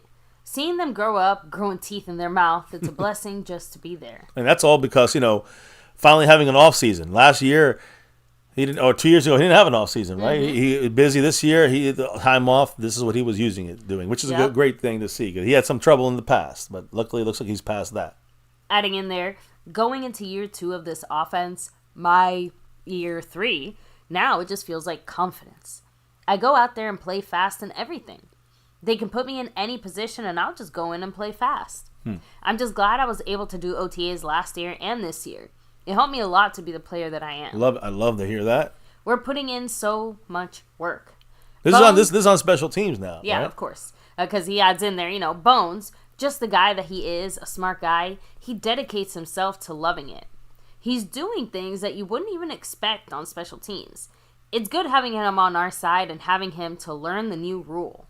One of my goals is to try and make the Pro Bowl this year. I want to come out as one of the most dangerous returners in the history of the NFL. That's what I'm going into, especially with it being my contract year. I just want to prove people wrong and that I'm still here. It's been hard for him because a lot of fair catches, a lot of kickoffs out the end zone. This new rule came at a perfect time for him. Yeah. This really is his own, special teams version of the Hail Mary. Yeah, I mean, boom, right there. If you get in a situation, look, most teams are going to probably just kick the ball out of bounds on him. That's the only bad thing. At least on punts, he'll have shots. But on kickoffs, it's still going to be tough for him, I think, if teams don't want him to get the ball. But if it does bounce inside that 20 and he catches that ball and goes, it is like, getting him in space on offense. And that could be dangerous. So we'll see what happens on that. Devontae Turpin readying up for what could be, be a definite interesting first year of this new rule and how things are going to change. I already heard offensive linemen are going to be on special teams, athletic offensive linemen. And also, like we saw in Kansas City, defensive players that can do kickoffs and place it in the right spot there. Yeah, I think they'll be playing. Teams are getting creative with special teams, considering the types of skills you need. It's basically a skills position. Yeah. So if a player has that skill, doesn't matter if you're a defensive lineman, a cornerback, or whatever. Sounds like teams are open-minded now. Yeah, and that goes for blocking or tackling. But that's why I say I like what the Chiefs opened up a new mindset for me because they have a very good kicker. That's a safety. Yeah.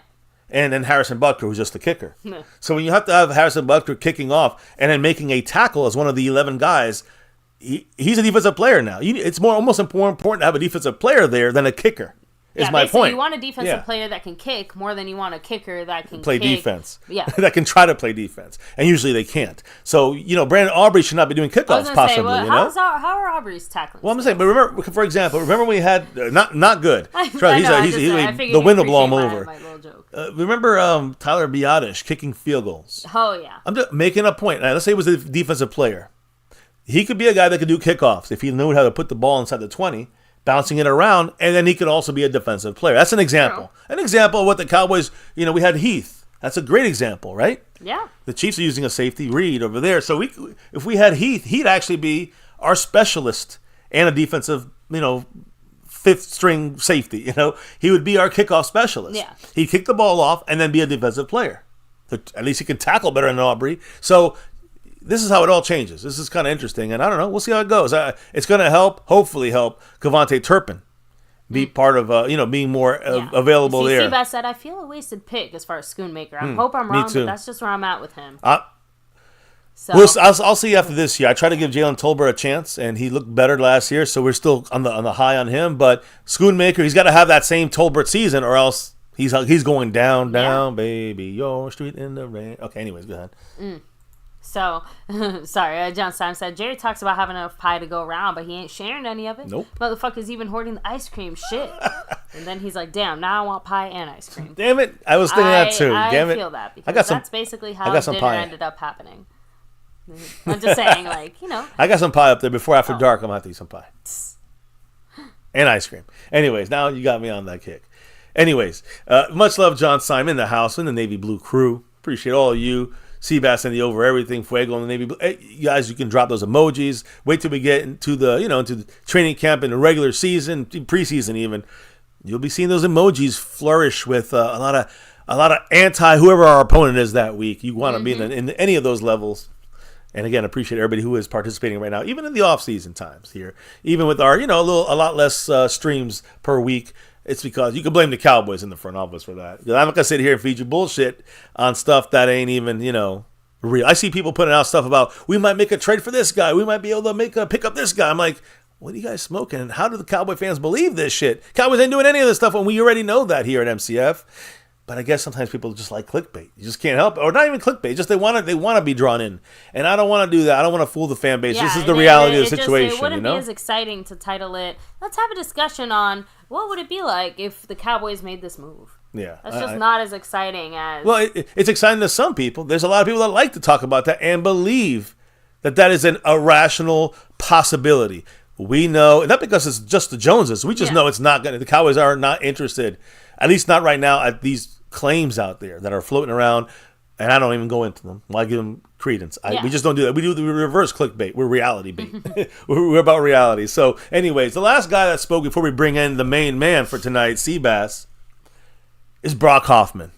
The man at center/guard, can play both positions, left or right. He's currently our starting center, though. And I don't know if you see Brock Hoffman in the mix here, but this is our offensive line. TJ Bass also part of the center guard combo backup sessions there. He's also getting some snaps at center and guards. Right now he's I think at guard for Zach Martin, because Zach Martin's kind of held up on the side. No need to run him in these team drills. So despite all the competition around Brock Hoffman, when it comes whether to TJ Bass, whether it comes to rookie Cooper Beebe, Brock Hoffman says, he wants to help these guys along as well. Because remember, he was undrafted last year. And he started a couple games. So what did Brock Hoffman have to say in this whole situation at center in the competition that's going down when it comes to Brock Hoffman and the Dallas Cowboys and the rest of the guys there, like TJ Bass and rookie Cooper Beebe? Saying, quote, "For me, I know who I am and my skill set as a player. I know what I'm going to put on tape, and at the end of the day, I still have to be a good teammate. I still have to help bring this room along. Because if I am that guy, I could get hurt at any point and won't need someone else to step up just like I did last year. Yeah, we're competing for the job, but at the end of the day, we're teammates. If he's pushing me and I'm pushing him, we're going to be getting better. I've seen guys in the league not help out. It's nothing like that. Competition breeds excellence, in my opinion. Cooper is a smart dude, learning center but also taking reps at guard too. He's showing versatility and he's strong as well. I think him being able to pick up the offense as fast as he's done, he asked me questions and he asked Zach questions. We've helped him out. He's picked up things very well. That's good to hear. It's definitely a little different, but it's cool. I was actually talking to Beatish about this last week. My role has always been the backup center, to now I'm stepping into more of a leadership role and helping bring young guys along, but still not the big vet in the room. I would describe it as the middle child as pretty accurate. It's just strange to me that this guy who's basically an undrafted rookie last year is the veteran in the room at center. And at the offensive line interior, that is disturbing to me. The last thing he should be is a leader. I'm not saying he can't be a leader. He can be. But I'm just saying the last thing we should want is a leader to come in from an undrafted second-year guy. It's more the way that he finds himself in this position of leadership. Right. It is a little bit Right. He earned it as far as, his play last year, as far as maybe getting the start right now penciled in. But, he's being forced to be a leader here in a situation where as an undrafted, center or whatever, it's like you shouldn't put him in this situation is my point. And now we're going to roll the dice in the season because we need, leadership. We're not leadership, but we're using Brock Hoffman as, a leader. So I don't know. It just seems like the way the Joneses kind of run the ship here. They take the undrafteds, and now we got leaders, into their second year. We got leaders out of these guys. That's why I say 11-5 record for the Cowboys, or 11-6 record, I should say, for the Cowboys. Not because of Brock Hoffman, because of the way the front office handling the missing pieces and expecting these guys that are not just second-year guys or rookies. They're undrafted. They're guys that maybe weren't expected to even be picked up by an NFL team. Now they're leaders. They got not all these guys are going to succeed as leaders, being from where they the level of talent that they came from or that they are at. You know what I'm saying? So I don't know if you guys understand what I'm saying. Anyway, Brock Hoffman said a couple more things. I think since the start of OTAs, just putting the installs in, and I feel like I've gotten a lot more comfortable in the system. Not necessarily just knowing the play and knowing where we need to identify, but knowing formations, fronts, and looks. Being able to take things off of the plate of the quarterback has been the biggest jump for me this offseason in terms of the playbook. In terms of play, just run the game. Or just the run game. I feel pretty comfortable with the pass game last year, but I only started 2 games. Yeah. Going into where I can hopefully play a lot more, I got to work on the run game. I'm pumped to start training camp, get in there, and compete. So, I mean, he's ready to roll for the big, for where he really has to earn that spot, which is at center. But again, it sounds like his biggest weakness is the running game, blocking-wise, where he has to get better. We'll see if that is going to be his, he's going to be able to win that spot. I personally don't think he will. And the reason I think that is not because he sucks. He's a good backup. He showed that last year as an undrafted rookie. But I think Brock Hoffman doesn't have the natural power that you really need at center. He's like a little better power-wise than Biotish. Biotish was not, was really good, started out good in the run game, more of the scheme. And when we got to this current run scheme we have, the run blocking scheme, he's been a lot worse, Biotish. That's why we let him go. And we're going with a guy who really has power like Cooper Beebe. But I don't think Brock Hoffman has the power, because usually you have the power, you can dominate in the run game. And that's what Beebe will do for us, running the ball inside. You also think Cooper Beebe will kind of surpass him, sooner rather than later? I think his ability to snap the ball and block, pass, and run, run blocking and pass blocking, I think Cooper Beebe is better than him now. As far as communication with DAK and the offensive line, that's where Cooper Beebe is behind. So that's the big question. It's not about his ability. His ability is there, in my opinion. It's about, is he going to get the communication down with his offensive lineman mates and his quarterback? That's the biggest question, because he could snap it for a year, for 3 years. He could snap the ball in private with specialists or with but he's never had to communicate as often. Yeah, knowing the Cowboys, probably not by week 1. But no, in the sense of, I could absolutely see Hoffman, being the starter, week 1 or very early into the season. But it could be one of those things where by like week 2 or 3, we're already starting to see like, hey, here we go. We're going to just give this a try. And again, you have to accept a few of those growing pains where he might have some communication issues. But if he's picked it up well enough where he's still at least consistent with it, and he's already surpassing Hoffman, and he's already got a little bit more strength than him, a little bit more football awareness. I'm just saying, then, yeah, why not? See, just saying, I'm willing to live through some of those growing pains if he's actually the future. Yeah, I see that being him now. I think that's where he can communicate enough. He can with his teammates. He can communicate enough with DAK. But I don't think that But I think physically he's better than Hoffman in those other ways. Now, so you could see him as a week 1 starter. I can see him as a week 1 starter. Okay. But here's what I'm trying to say, though, baby. Yeah. It all depends on training camp. If Cooper Beebe plays preseason games, snapping the ball to whoever, and being able to run the offensive line, that's what he'll be doing. Mm-hmm. It'll be on that. It'll be on that. Is he making mistakes in preseason? Is he making mistakes in training camp? Because if he is making mistakes, he ain't going to be there till week 10. As a starter. I'm talking about making mistakes in preseason. You cannot have failure on that snap. So it'll be Brock Hoffman. If Brock Hoffman's starting week 1, Cooper Beebe probably won't be ready to week 7 or 8, is my point. Not week 2 or 3. Okay. That's my opinion. That's the way I look at it, based off of the communication is so important. And we'll know enough in this mini camp a little bit, but you're going to see it in training camp and preseason. We're going to know a lot more about Cooper Beebe and his ability to communicate and handle communication with the quarterback. So I think that's where we have to know it. You just can't throw him in there having some mistakes and misreads on communication in a regular season week 1 game. You just can't have that. Can't have it. Cannot roll with a couple mistakes. That could cost you games. So I think the Cowboys will stay with Hoffman if he can't handle it in preseason and training camp. I think he can. I think Cooper Beebe will handle it in training camp and preseason. And I think he'll be the week 1 starter, in my opinion. All right. If he does these things right. I mean, we'll have to see. I'm definitely rooting for him. I'm not rooting against him by saying this. I know, baby. Of course, I understand why people say he might have some struggles. I agree. Actually, I'm saying he will have struggles, and if he does, he won't start till probably middle of the year. If he doesn't have as many struggles and can pick it up quicker, we'll know sooner than you think.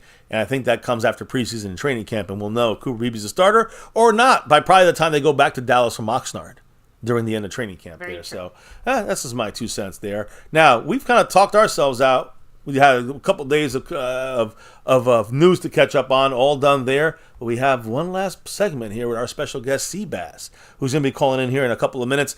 Couple last quotes as I set it up, baby. And Seabass, I think he has a number, right? So he can call that. Yes, so Seabass, in a couple of minutes, yeah. We're opening up the phone line just for you now, so feel free to call in about, 2 minutes. Let's say 60 seconds here. Yeah. Let me see. Rolando Rodriguez saying, MCF, I see a lot of YouTubers doing Madden simulations on the Cowboys. Are you guys going to do them again? Always enjoyed it. Again, guys, like we said, for this upcoming football season, no kind of Madden simulations or anything. But we are considering bringing them back maybe for the 2025 kind of season or something, but we'll see. Well, I mean, like I said, we'll see. It's just hard because we already got hit, and they told us that was, unfortunately, that was YouTube told us that's not right. Now, maybe they're not hitting these people up yet. But maybe eventually they will. Now, I also know that it's one thing to put a live stream out, and then playing the game is one thing, but putting a live stream out and watching the game is what they had an issue with. It's weird, but that's what we were told from them. So I don't want to risk it. I can't risk it, and that's we're trying to see. Maybe next year we can kind of maybe see if they loosen their restrictions, or if maybe these same people you're seeing now, they might have a strike against them or something. They might have some things they have to redo on their channel because of that. So we'll have to wait and see. Anyways, any other comments in the chat? It can't be the only comment. Just sending Mr. Seabass the number. Okay. All right, guys. We got you, Seabass. It's on the way. I'll be opening the phone line here. After a couple of comments that from the chat here. But the man said, actually, I'm going to put up Seabass here in the background because he's... Skeptical fan said, you could just delete the video after, put on the backup channel, something like that. So, yeah, Good. like we said, we are considering a few different options for next season. But for right now, they didn't plan it for this year. Yeah, and... You like are right. Said, I could take it. I'm just thinking if I could take it down. So it's a possibility we might do that. I might. I just don't even have the new Madden. I have to buy the new Madden. It's something we have to buy the new Madden, and then we'll see. We'll see how it goes. That is a good idea, but it's kind of be a simulation only kind of thing. One. I guess I could also just make it a video, but it won't be the same thing with our without our interaction with you guys. Your interaction with us. That's what it's about here in MCF. So. We got great interaction here from all you guys on all the levels. Whether you just subscribed or you're in the navy blue, silver level 2, that's star level. They used to be the top shelf, but now we got an over everything level, and the man Seabass is repping it there. He's gonna call in here in a minute, baby. A couple quick comments. Any last comments here from the chat? Tyrant Church is saying, new Madden comes out in August, so it may happen. It may happen. We'll think about it. Oh, Tyrant Church said. He also said, he said, I knew you were a Cowboy fan, of course. Bar saying, our scrubs are the Texans' best players.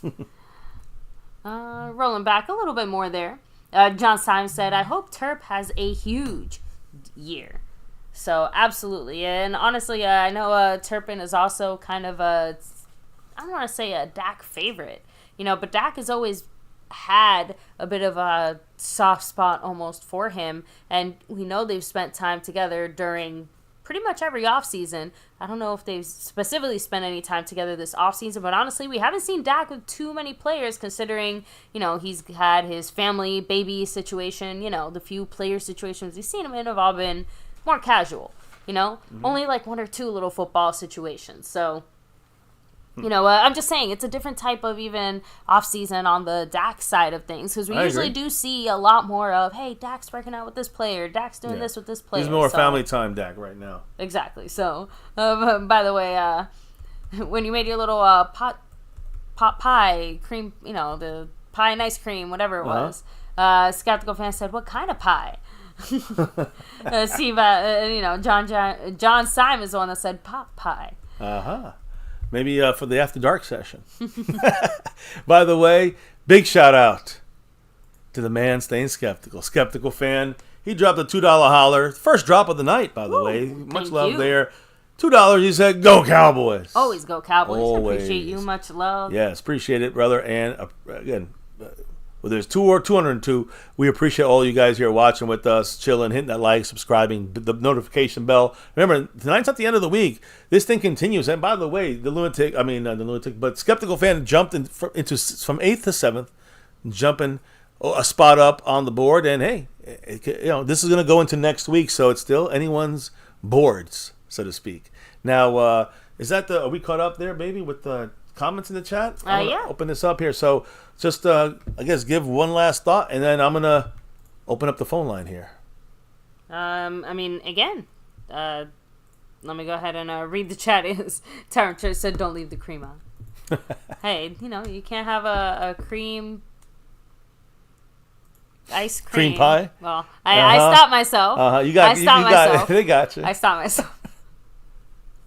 You almost got me there. By the way, Brent Barr said East Girl looks like Chaz Green. I don't know. He probably plays as good as him. Oh, that's probably the Houston City mascot. Let me see. Rolling back a little bit here. No, I'm just saying we kind of hit on most of the topics here. Rolando Rodriguez did say earlier, defensive tackles that the Cowboys need to stop the run, and they do have the money. And I think it was when you were making your point about cornerbacks possibly being the position that you're looking at a little bit more this offseason. Well, it's because it's got the biggest names and it's deepest. But I agree. A defensive tackle, nose tackle, someone to help Mozzie, someone to help our rookies that are in there, nose tackle, undrafted and drafted in the 7th round. Rodgers, I think we need to add another nose tackle type in the middle there in the mix, and it probably I would like. Listen, I know Calais Campbell's not a nose tackle, but he can do a lot of different things and play under center if he had to, over center. So this is a spot where he could play 1, 2, 3, 4, 5 tech for Calais Campbell, and you could do a lot with him in the Mike Zimmer defense. And there's other guys, lesser known guys that are still very good at just taking on 2 blocks and letting the linebackers play clean. That's the key here. I don't care about the stats. I want the linebackers to be able to attack and not get blocked by a lineman who's trying to get off his block on a double team, go to the second level and block a linebacker, and now he can't do it because, let's just say, and I don't even want to get this guy right now, but Isaiah Buggs, for an example, of a cheap player that can do that.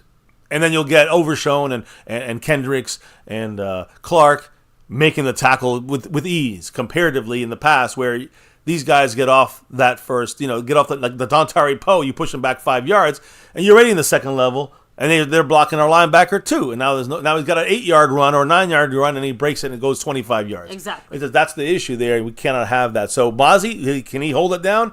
I don't know. That's why we need to get someone behind him that can, just in case. And as a leader, somebody could, kind of be a person that mentors him, like we did with Tyler Smith and other positions, and that's what we should do in my humble opinion. By the way, shout out Cleveland Brown. Again, let's see if Eastside is brave enough to answer you back there. So we just talked about you leaving earlier, like in a good way. We talked about the fact that the Jeff Heath jersey. He'd be a good kicker in this kickoff situation with the rules. Oh, I forgot about my little blunder there. Tyrone Church, by the way, said we need 2 defensive tackles. Where's Isaiah Buggs at? I'm telling you, he's over there. Unfortunately, dealing with police in Tuscaloosa right now because he left his 2 dogs to die, and one of them had to be put down. But which is fucking animal abuse and disgusting. But as a football player, he can do the job that we need him to do here in Dallas. And again, that's all I'm trying to say. It's not that it has to be him. It could be someone like him, someone who is very similar to him that can be that can be picked up for league minimum or 1.5 million max, and he can do a great job helping Mozzie if needed. I agree. So all we're doing now is waiting for Seabass, so this show would be over right now. I sent him the number. Yeah, okay. So just waiting for him. So appreciate everybody here chilling, hanging with us. Because again, one of the perks of the Over Everything membership is hopping on to a stream once a month with us here at MCF and, discussing the Cowboys. And the last time we had Mr. Seabass on here, like you said, it was a pre-draft. So we kind of had a good idea of what the Cowboys were going to do, but we didn't necessarily know how it'd shake out. And, well, it's shaking. Well, let's go. Call from Seabass. Let's do it. What's up, Seabass? How are you doing, up, sir? Seabass? What's going on, family? How you guys doing? Awesome, man. We're doing better if the Cowboys are doing more moves and more things, and that's what we're going to talk with you about tonight. So, yeah, we're doing good. Yeah, hopefully you and the family are doing well as well. Yes. Oh, absolutely. I saw your family on there on the thumbnail. I hope that's all the same with you guys. Oh, yeah. Yeah, we're good. We're good. We're you see us you see me on After Dark sometimes. So, we're doing a good the usual, the same as before. Like the Cowboys taking advantage of some of the quiet time to appreciate the family time. But, always with the Cowboys in the front of our minds. Yes. Always taking advantage of our emotions, too. Add that in there. Watching for the Cowboys. Always keeping an eye on the Cowboys here on MCF. So, you know it. So, what's up with you, brother? I know you're back from the ear issue, right? The hearing issue. And I'm glad. I hope you're fully or as full as you can right now be recovered from that. Yeah, I was training in martial arts and got kicked in the head. I had to get surgery on my ear. So that was that. But yeah, long since recovered. But I think the last time I spoke to you both was before we had the draft. Man, I've been waiting to get to this moment to have these conversations. I've actually come with quite a lot, and I'm hoping that we can divulge and exchange our feelings back and forth. I've got some mixed feelings about some things. Let's go. Kick it off, brother. You were in control. I want to hear what your thoughts are on this draft. Yeah. Good, and bad, course, and ugly. And have your thoughts, changed too. Have your initial reactions, have they changed, now that it's been, a month since then? Let us know. You have the floor, brother. Initial reactions, I was taken back by the third pick, Marist. Thanks, Jess. But he has since grown on me. This young man, I've watched his videos. I've even gone back to see as much as I can see from him when he was at school. The man is a downhill dog. And I was looking for the linebacker group to get re-solidified. And I just love the addition of Kendricks. I love the fact that Overshone is coming back. Overshone, the man looks like he's corn-fed now. Look like he's just been on a milk diet. And so that I'm liking that a lot. And I'm seeing. Let's backtrack a little bit. Let's go back to Dak Prescott. Dak Prescott just finally finished up that lawsuit. Congrats to Dak and his family. I know that was some nonsense. I knew it was nonsense since the beginning, but he's been getting a lot of slander lately as, the second runner-up for the MVP. And it's like, I want to ask you, MCF and MCW, is Micah Parsons the best defensive player in the NFL, or am I wrong? That's a great question. I think he's one of the top three. He's one of at them. least. Yeah, I think he's. I don't think he necessarily had the stats or played that way necessarily in 2023 for a variety of reasons. You know what I mean? But he's absolutely, one of those guys. Again, him and Myles Garrett and those types of guys. I'm just saying, they're going to be a little bit of a battle in a rotation. But the way that Micah's been taking this offseason and kind of our hopes on this upcoming season, I don't think there's any reason why Micah can't be the number one defensive player. Yeah, I think about that as a defensive player of the year. I mean, the last 3 years he was top one or two basically, or I think this year 3. I don't know, but the point is, that was leading to my point right there. Initially, was he's competing against Dak Prescott is competing against some of the greatest at their positions. I know we didn't fully get to see the Gilly, the Diggs, and the Bland all at once, but we did get to see the Micah and D-Law. You were alluding to it earlier. D-Law finished out with 91 percentile. Yeah, Micah's was even higher than that. Yeah, I'm looking at of players over 30, right? If that was of players over 30, he still has something. It's stopping the run and getting the pass rush. He slows down offenses, and he does that in practice, in training camp, in the regular season practices with the Cowboys as well, with DeMarcus Lawrence. And we did see all three of those guys go against Dak in all training camp in the first 3 weeks of the season. So he had a little bit of work against some of the tougher, like you said, some of the best defensive players in the league. And he's gone up against plenty of others. I mean, you got Sauce Gardner. That was a difficult defensive back to be tossing the ball up to in the Jets game last year. Yep. And there's an entire plethora of others that we could list here. Agreed. So I just wanted to throw that out there for the Dak haters that are in the chat and the Dak haters out there throwing the slander around. I needed to clear that up. This man has been, out of the 8 years that he's been in the league, he's been to the playoffs 6 times, and he's lost twice. That's indicative of him going to the playoffs 6 out of 8 years. That could be equivalent to 1 each year, even though it doesn't line up that way. So for the Dak haters saying trade day for the person that couldn't beat out Sam Darnold in a system that Shanahan has made quarterbacks stars, I'm sorry. Your trade day is going to have to wait. Agree.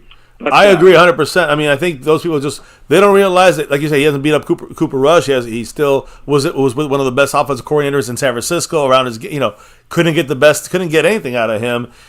McCarthy's giving it his shot, and we'll see what happens, It's the type of comments that make me wish that people almost had to experience a season of only Trey Lance or only Cooper Rush so they could shut their fucking mouths. But it means we'd have to have to have 5 wins that year, But I don't want to live through that either. Exactly. And might I add that it's just the second year of McCarthy's offense, and Dak did that well in it. No, sorry, a lot of the kinks hopefully are already worked out, right? Similar to what Schoonmaker said, right? Like he's got the basic playbook down. Now he can work on a bit more of the finesse. Second year of the offense for Schoonmaker, but I was going to say as well, it's a good point, because it's not just even the second year. Think about this. The offense of McCarthy didn't really change until week 7 last year. Like, they had worked all OTAs. They had worked all,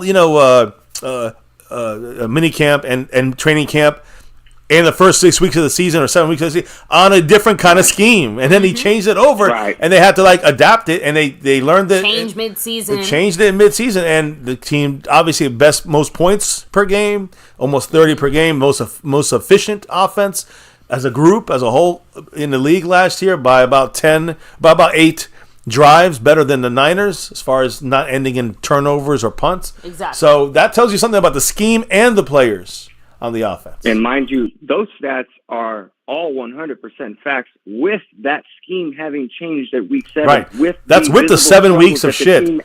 Yes, that's with the 7 weeks of horrible offense that we had. People forget about that. And some of those offenses, the coaching offensively for years. I mean, we haven't had a stable offense. I mean, when's the last time? I mean, I think we had. I forget his name right now.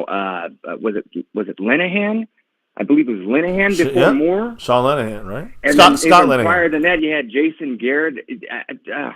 You haven't had this sort of stability on the offense for quite some time. And I know people are bashing Dan Quinn. So am I. I think he threw that game for us, but we haven't had that type of stability on the defense either until Dan Quinn came in and made that system. Now we have somebody who's going to come in and have that no bullshit approach, excuse my French, and nobody's going to be getting away with, being unaccounted for not doing their assignments.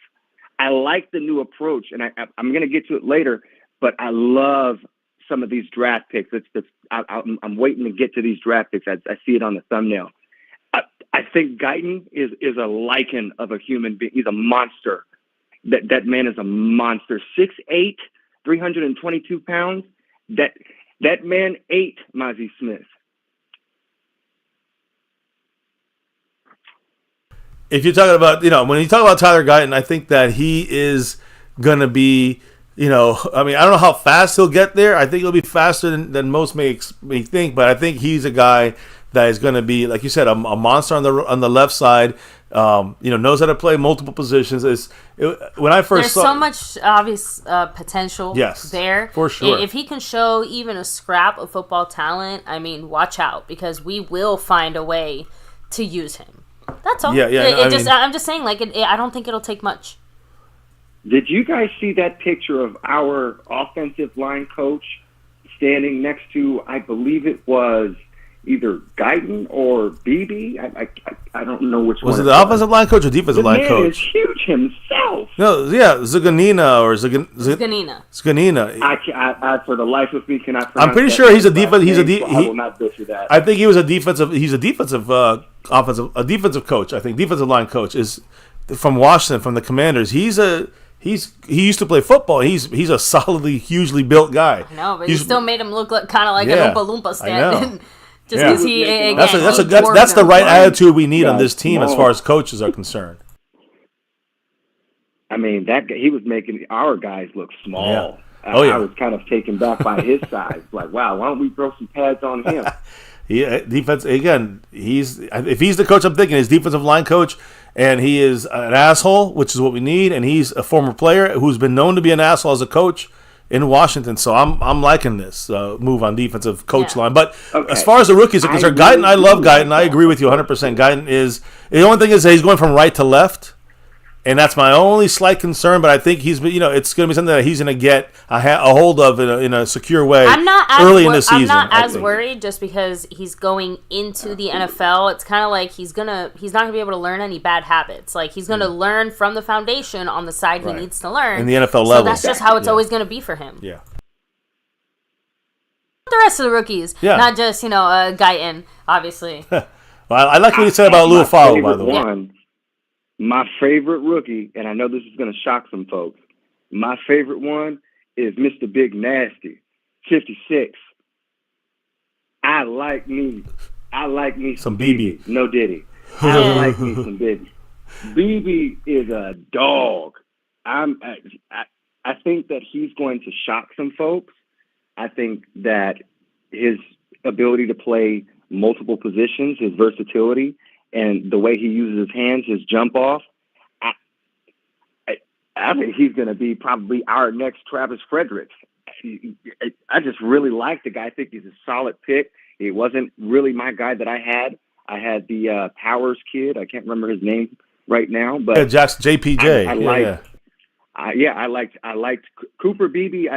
Someone had him on their mock draft, and they shared that with me, and that's kind of how I got introduced to him. But afterwards, when we picked him up, like I said earlier, I was kind of like, okay, I see what they're doing here. It's unlike last year where they're just making random picks, just throwing at the wall to hopefully it sticks. This year, they actually went out and they made some key picks, and I think it's finally going to get better for Dak. And they're building for his life back there, building on that offensive line. Yeah, like that's where it starts. Yeah, that's you need to build.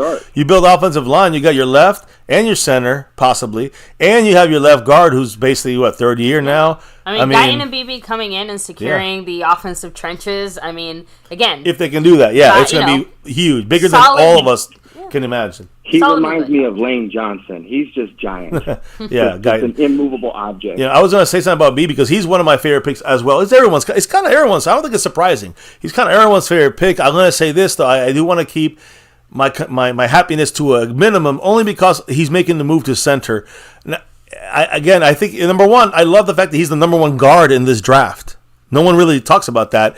He could play, he's still a viable guard, like you said, multiple positions, and he's the number one guard in this draft. He's the number one rated guard in this draft. And he can also go at center, and he's been doing it at practices in college. He's been doing it working out with, OL masterminds and Duke Manyweather. So he's been doing the snaps. My only thing is got to get the communication down. Once he gets that down, if he gets that down, the power is there, the protection is there. He's one of the best pass protectors, so I love the pick. Just got to get that communication down. I want to piggyback off that, MCF. I love that you pointed that out. He is the top.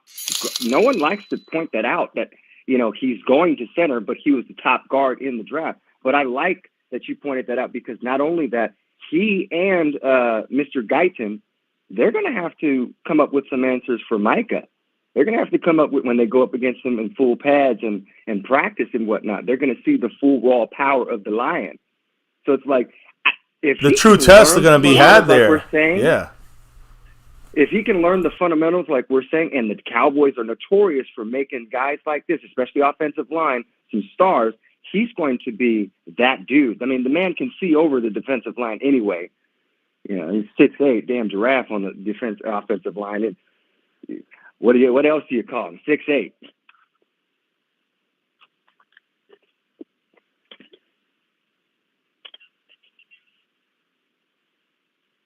Yeah, it's all right. Didn't realize. Yeah. It says, shout out to Calvin Richards real quick with a $5 holler. You got 5 on it. Yep, and he said, we need to find out who tight end number 2 is going to be for our 12 personnel package alignments. Right now it's Schoonmaker. Oh, yeah. Right now it's Schoonmaker, but as we discussed earlier, he's still like that position is still open for hire. Yeah, he's still not set there. Well, luckily Hendershot's kind of banged up too. So at tight end, you have a guy like John Stevens is still banged up and rehabbing. So we got it doesn't seem we have that many people there, but I do think we have two undrafted guys.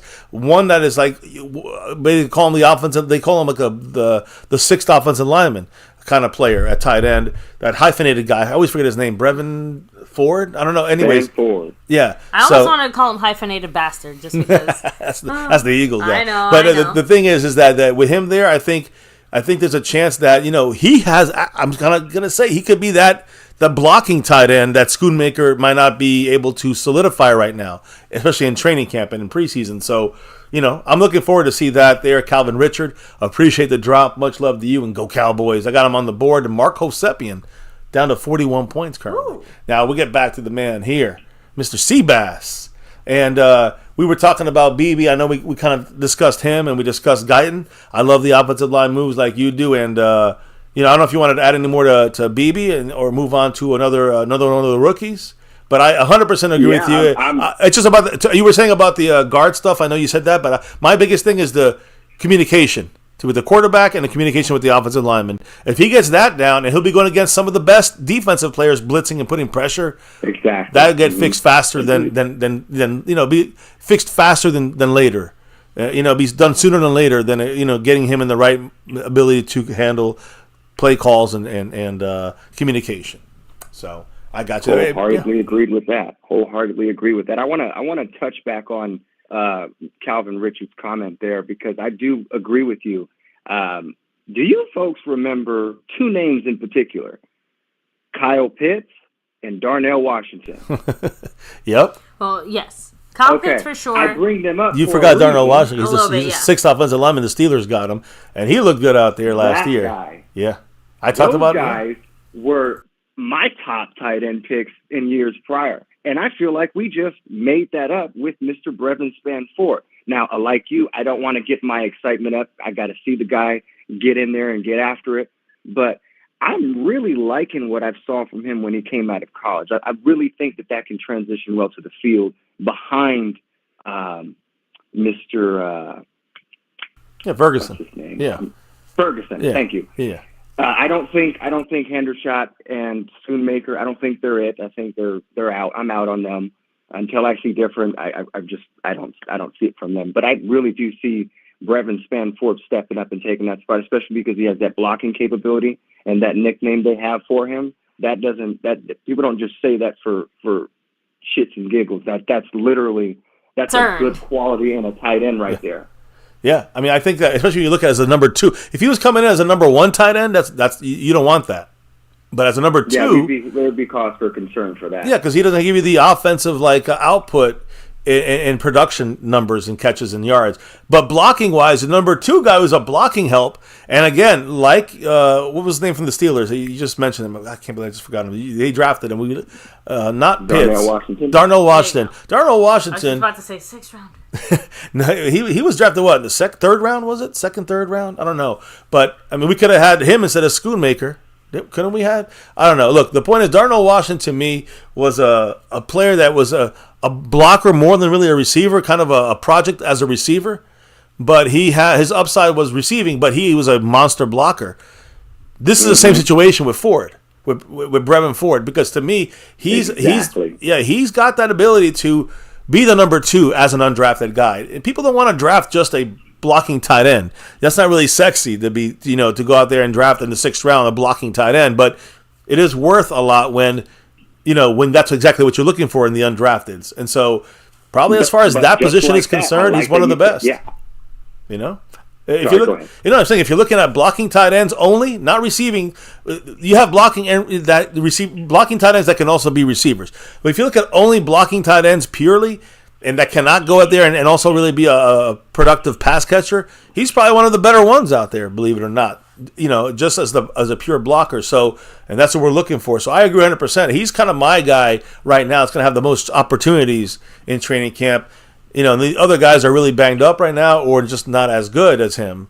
I think for what the Cowboys want to use him for. So there you go. But great stuff there on the tight end position. I think that he. I don't want to say that this is a comparison. In no way is he. Am I comparing him to the GOAT in Jason Witten? But Jason Witten was a real good blocker, and he could catch the ball out the backfield and do some nasty stuff to you until he slowed down after injury. But I really like Brevin Spanford, just to end it on that note. I think as well he's going to get a lot of opportunities ahead of Schoonmaker's injury. Agree. And Hendershot's banged up, and Stevens is still going to be out for a little bit with the rehabbing on the ACL. So that's 3 guys not going to be there. He's moved right up, So we'll see how that goes. I agree with you. For him to be in. I mean, it's unfortunate for those guys to be banged up, but I agree. This is how the business works. Yeah, this is where you get your opportunities. Take advantage of them when they're presented to you. So yeah, I'm with you there on the undrafted tight end. I'm there with Guyton and Beebe. What about the other guys? What about one that's a real question? The second round picks are always questionable. What do you think about Marshawn Nealon? I think he's going to be a dog. I think if you put him, I don't want to compare him to anyone yet because I don't really see his play style comparable to anyone yet. But I like his productivity. One of my football coaches, I was a wide receiver. One of my football coaches always used to hammer us and say, activity is not productivity. You need to get the job done. You do your assignment. If you don't, you're running laps, you're hitting suicides, you're the water boy. I like what I see from Marshawn Nealon. I think that if he develops into anything like we expect him to, which I think we all can agree, we have high hopes for this man. I don't care about what round he went in. I think that defensive tackle, primarily offensive line and defensive line, but mostly offensive line, they do well in developing these guys. Now, I know that defensive line hasn't always transitioned that way because we're looking at guys like Mozzie Smith. But I really like what I see from Marshawn Nealon. And I've only seen a sample size from him in school because I think he's only played 14 games, I believe. Yeah. But I'd like to see a little bit more from him. He's a little bit on the smaller side to me. I'd want a bigger guy and a taller guy. But, I mean, D-Law is really not that he's not really that big as in compared to some of these other folks that he's going up against and some of these other guys that plays his particular position. So I guess we'll see. Yeah, I mean, when you talk about Nealon, to me, he's like a DeMarcus Lawrence replacement player. That's not this year, but for the future in the future year, right? And I think Nealon has that dog in him and has the ability. Now the thing is that he's a good run stopper. Pass rushing still has to get, I think, a little better. I was actually going to say the best part is that DeMarcus Lawrence, you just at a high. The great thing is that DeMarcus Lawrence is still playing at a high level. So, if anything, he is coming into the perfect situation. He gets to learn all this stuff. He gets some actual hands-on practice because we're still in a situation where he is going to have to take reps. So, it's to me the ideal situation, and he's not in the same position as a Mozzie Smith was, where he's kind of being asked to produce sooner rather than later. We're hoping he does, and he probably will contribute. But Mozzie had the pressure where he had to produce last year. Nealon, remember, he's coming in there to replace exactly who? To replace who? Dorrance Armstrong a backup, Fowler a backup. Sam Williams is going to take the other rotational role as a backup, and this guy here is going to be coming in as one of those guys that's going to come in there and get more of a role than people think. He's going to play sometimes 20, 30, 40% of a game. So we got, and I'm talking about more, it'll go up as the season continues. It should. And so I think he's going to have to be used in here quicker than not, and he's going to still be getting a rotational lower snap count situation so he can learn through guys like, of course, Micah, but mainly the kind of guy he's kind of modeled after. A comparison is DeMarcus Lawrence coming out of college. A similar kind of situation, especially in the run stopping side of things over even the pass rushing side, because I think DeMarcus Lawrence, good pass rusher, and I'd say it's kind of not been his specialty the last 5 years or so. It's been about stopping the run and just doing the right things, being a solid guy you don't want to run towards. And he's very hard to handle for offensive linemen and offensive tackles. So remember, Nealon is not I'd like to see that. Yeah, Nealon is not a defensive tackle. He's an edge rusher. That's his position. No, but all that knowledge is still there inside Tanks. I agree, but I'm saying he's going to be pass rushing. He's not going to be coming inside with Osa. They might have some formations like that, but he's mainly going to be pass rushing, which in college, like you said, he only had 14 games, is not a dominant pass rusher. Quality of opponents also another question, but the Cowboys see something in him that, again, to me, it's kind of like they're working with Sam Williams and Nealon to be the eventual kind of like either rotational starters kind of situation, in my opinion. So we'll see. So we got Nealon out the that's way. That's going to transition beautifully for them, though, with having Micah, someone like Micah out there, and having D-Law out there that they can learn from. And if they do, and I like what you said earlier about bringing in someone like Calais Campbell. Don't think it's going to happen, but if it did, that could benefit these young guys so much. The knowledge that man possesses in his head, he could spread that, a little bit over here, sprinkle with a little bit over there, and these guys would blossom into the guys that we want to see them be. And I'm expecting a lot more out of Sam Williams this year. I fully expect, and I need to see a jump from him, because I was very upset with Sam Williams' play last season, towards the end of the season, with the mindless penalties. I need to see that man step forward, because we've lost Darnold, like you just said. We lost Armstrong. It's time for some of I don't know if I said his name right, but it's time for these guys to step up. And I think that's kind of what Jerry was attesting to in the beginning of when this was all coming out, we're going to have to maximize the most with what we have here. And that means some of you young folks are going to have to step up. And that's kind of what MCW, you were kind of attesting to, with saying that Mozzie was kind of put in that position where he was like, I need to produce up front because we don't really have anybody else. I like the addition of these new offensive line and defensive line players because, like I said, I haven't really called the past players dogs. I'm calling these guys dogs because I really see they're dogs. They're getting after it. These guys are hungry. I want to transition to the guy you spoke about starting off, which is Lou Fowle, another third-round pick, number 35. I think everyone's like putting him down initially. I think this guy showed some interesting stuff that could be modeled after Kendricks and guys that kind of have that that middle linebacker kind of read on the ball and kind of can do all that stuff. So I really like the pick as a guy to replace Kendricks in the future, not this. Everyone wants to draft a starter right away. It's not going to happen like that. The Cowboys have a system, and they draft these guys to get almost 1 year under the belt, learning from a veteran that knows what they're doing out there. So Lou Fowle, I think, is going to be used eventually as that, kind of included with Overshone, and we'll see how long Damone Clark in there. But these guys eventually will have to handle things next year, let's just say. I think Lou Fowle is actually a good pickup. What did you think about him? I know you were kind of surprised about him after your initial disappointment, I guess. I wasn't surprised for the negative, in a negative way. I was just shocked that they went there that round. I thought they were going to maybe wait towards the fourth round. Eastside Herald, not a chance. I appreciate this channel, but I modeled him after Kendricks. Honestly, I think he's like you said, he's the next Kendricks. But I also think that he's got, like, if you look at some of his highlights from his school and some of those games, I'm looking at Polamalu out there, not just because of his head and shoulders hair, but I'm looking at Polamalu out there. He's instinctual. The guy's got the mind for this position. If you look at LVE and you look at Sean Lee prior, both of these guys were dealing with injury. They both, I would say more so Sean Lee had the instincts, but he was also hindered by his injuries.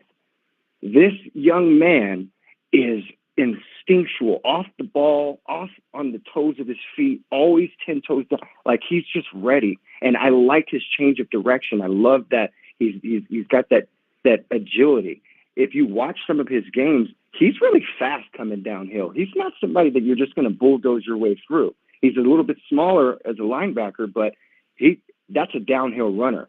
I think of when, I don't want to make this comparison because I don't really think Jalen Smith is all that great, but when Jalen Smith was first coming into, his career, he would come downhill and smack you. I like that. I like that Lou Fowle comes with that like, I'm not going to be afraid to tackle you. And I think we haven't had that sort of linebacker aside from Micah. And now we kind of had that. We have it's that so guy funny. Now. He's not. Yeah, we never really got to experience cold, Micah. If it's cold, if it's hot, he's going to hit you. He's not afraid. Yeah, no, and because of the circumstances, like, we never really got to experience Micah at linebacker, in that way. Proper like. But yeah, it's funny. So it's really just, bits and pieces of Micah just dominating at the linebacker position funny. Sometimes. I was thinking I was going to say while you're speaking, and you brought up Micah Parsons. When you said that was who I was thinking about, and I also don't want to compare him in that way, but if you look at Micah's Penn State footage and you look at Leo Fowle's Notre Dame footage, you see that downhill kind of in natural instinct to attack and blow up the ball wherever the ball is at. Yes. They have a great job of not going backwards, but going forward. That's why I call Micah. I said Micah the Missile the day he was drafted. I said that's my hope that we use him downhill. If we're linebacker attacking, like the way you said, kind of Jalen Smith when he was in Notre Dame. Right, he was Notre Dame, and Luafau also looks similar to that. So you made some great comparisons. I didn't think about Jalen Smith, but more of Micah, but in the sense of the downhill thumper. But the instinctual stuff is more like Palomalu, in my opinion, like a safety mindset there. But he's in a linebacker body that needs to get a little bigger. And I heard, what I've heard and read is that he's not a great coverage guy, but I think that he can do the stuff that you need to do in that zone area if he's going to cover in the coverage side of things. But he's there to be a downhill thumper and to be that middle linebacker that needs to get a little bigger to handle the offensive lineman. But he also is the guy who's going to be there to blow up a run play and to continuously do that in a game. And I think that is, one of the things the Cowboys see for him, not a little bit this year, but more for the future and the takeover of that Kendricks role, which is what you also said. Yeah. So I love it, man. I'm with you, man. We are seeing eye to eye on this thing.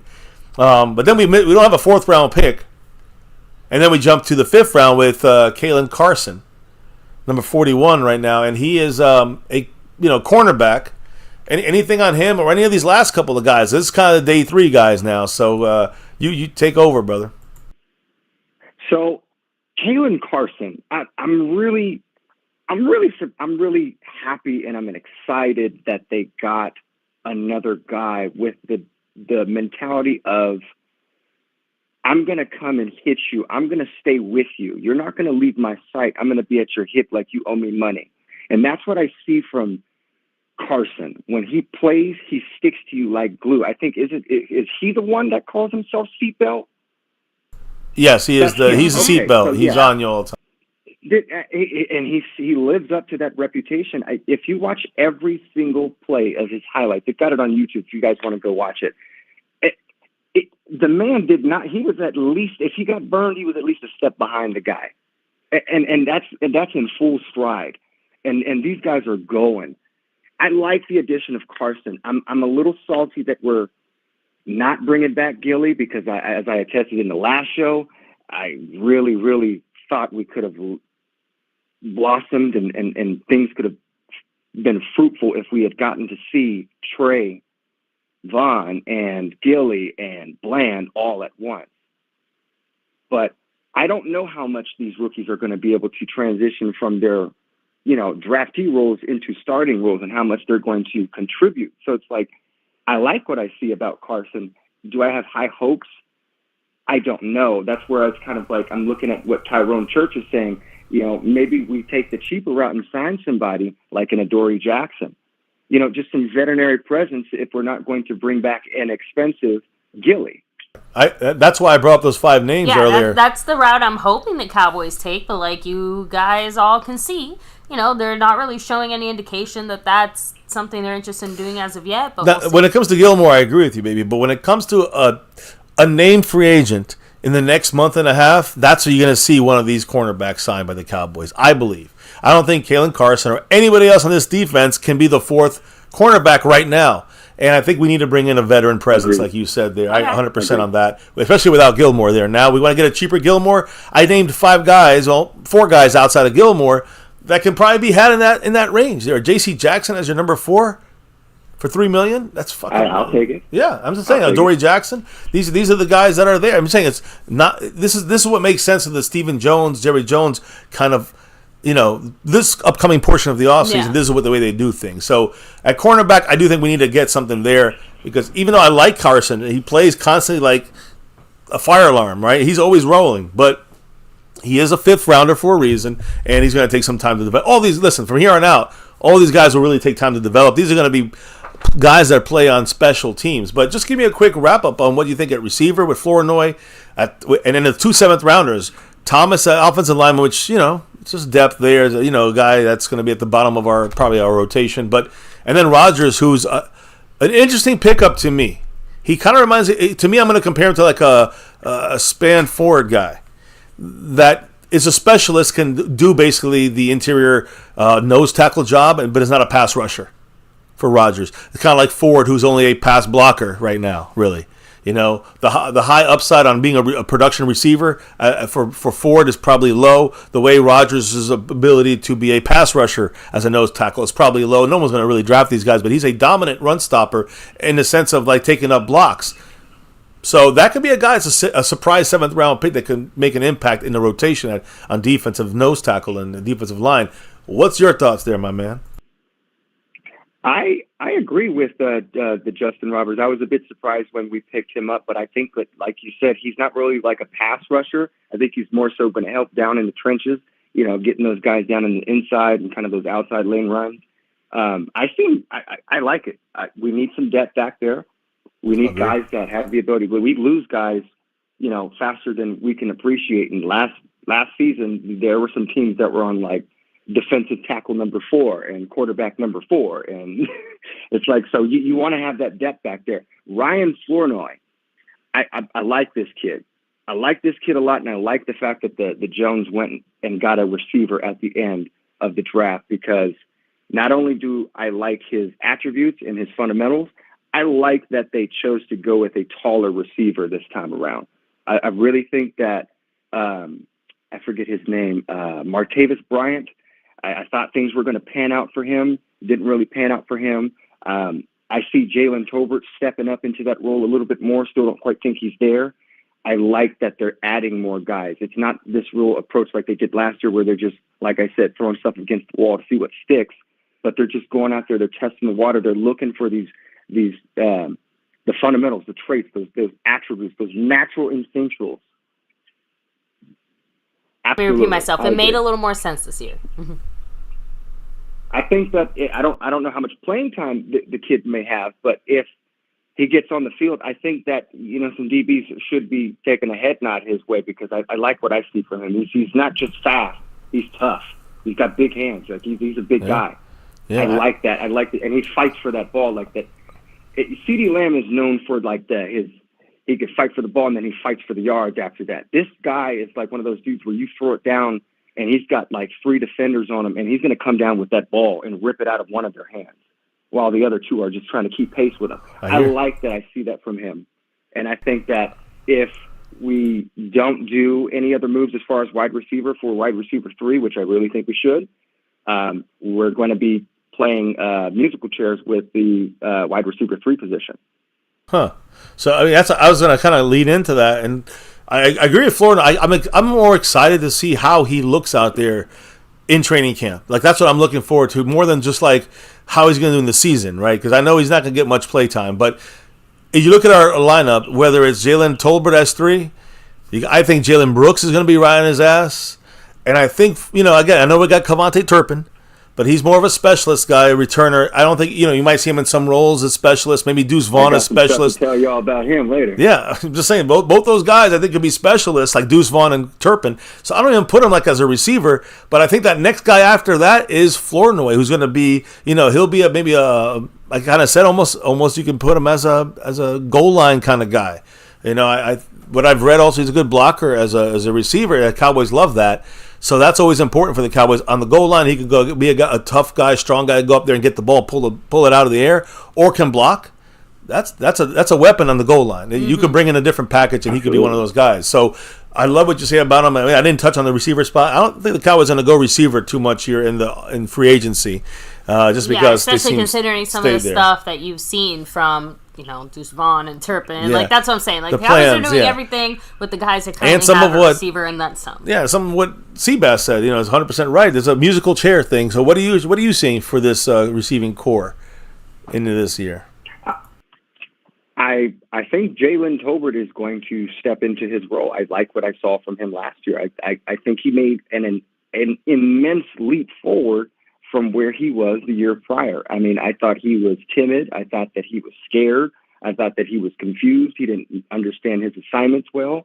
He had a little bit of drops in those years prior. Last year, it was like I could put him into somewhat comparisons to Cedric Wilson when we had the trio of Amari Cooper, Lamb, and Wilson. He was that sort of role. He filled in that role. I like what they're going to do with him. And I also, I want to lead into Deuce Vaughn and Turpin. These guys, with the new addition rules to the special teams, you Cowboys fans and everyone abroad, you just wait. These guys are going to eat. That special teams hasn't affected the game in years.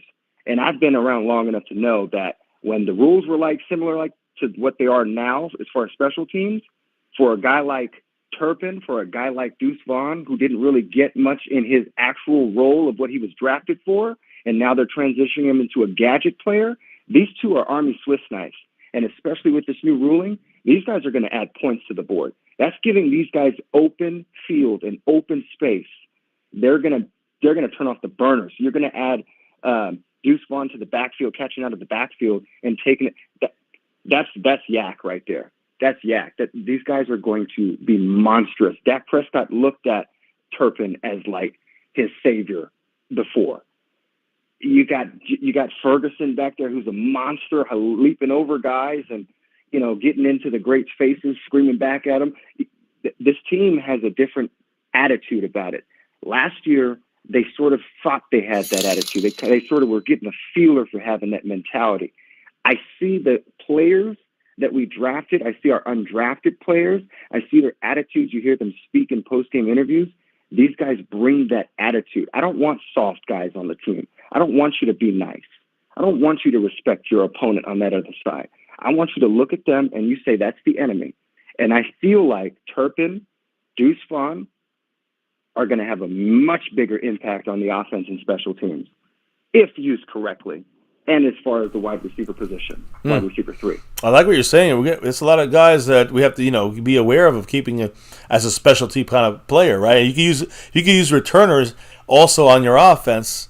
That'd be fantastic, right? I mean, especially like you said with the new kickoff. Yeah, I mean, kind of touching on, remember how you mentioned the whole lack of offensive consistency? I mean, one of the nice things is that, like I said, Dan Quinn was able to come in and definitely change some of the mindsets and the attitudes. I think for the entire building, but especially the defense, which was a little bit, pansy-ass for a few years, right? Yeah. So now that we have that kind of foundation reestablished and, on the special team side of it, Bones, has been holding it down and he's bringing a little extra, with the new rule change and stuff like that. I think we're definitely in a better position than you might initially think with that. I'm with you on that. And, I agree with both of you. I can't disagree with that. Anything about Jalen Brooks, I think he's actually solid and he will help us. But I've always liked Jalen Brooks. I've always liked him. I think that he didn't get enough playing time last season. Yeah, no, I think that they were working him in. So I think he's going to get a lot more work. I'm positive I was gonna say, he's getting much more work. With no CeeDee Lamb there, he's getting a lot more work this year as number 3. Oh, yeah, and we were still he's trying to figure out. Too, so he should. Yeah, I know, but we were still trying to figure out so many things offensively. It's hard for me to feel like, oh, yeah, let's remember to make this dude a top priority. Of course he was an afterthought. We had so much other shit going on. So, real quick, shout out to the man Jet Li, a.k.a. Jason Renfro, dropping $1.25 holler and back in that star membership. Back in there. Week continues, and he is at the top of the board. Now a little farther up on the board over SCO971. Big shout out to Jet Li 44, who's now officially back in that star level. Remember that raffle's coming, and Seabass gets 2 entries.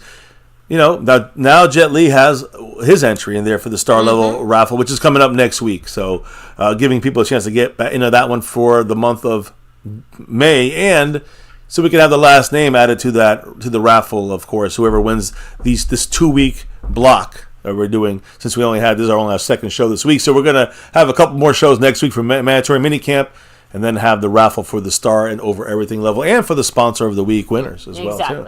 So much love to the man Jet Li 44. Welcome back to the star level. Now I don't know. I'm sorry, I was off of there because I know we had talked about that. Let me make sure I got that fixed. Yep, I do.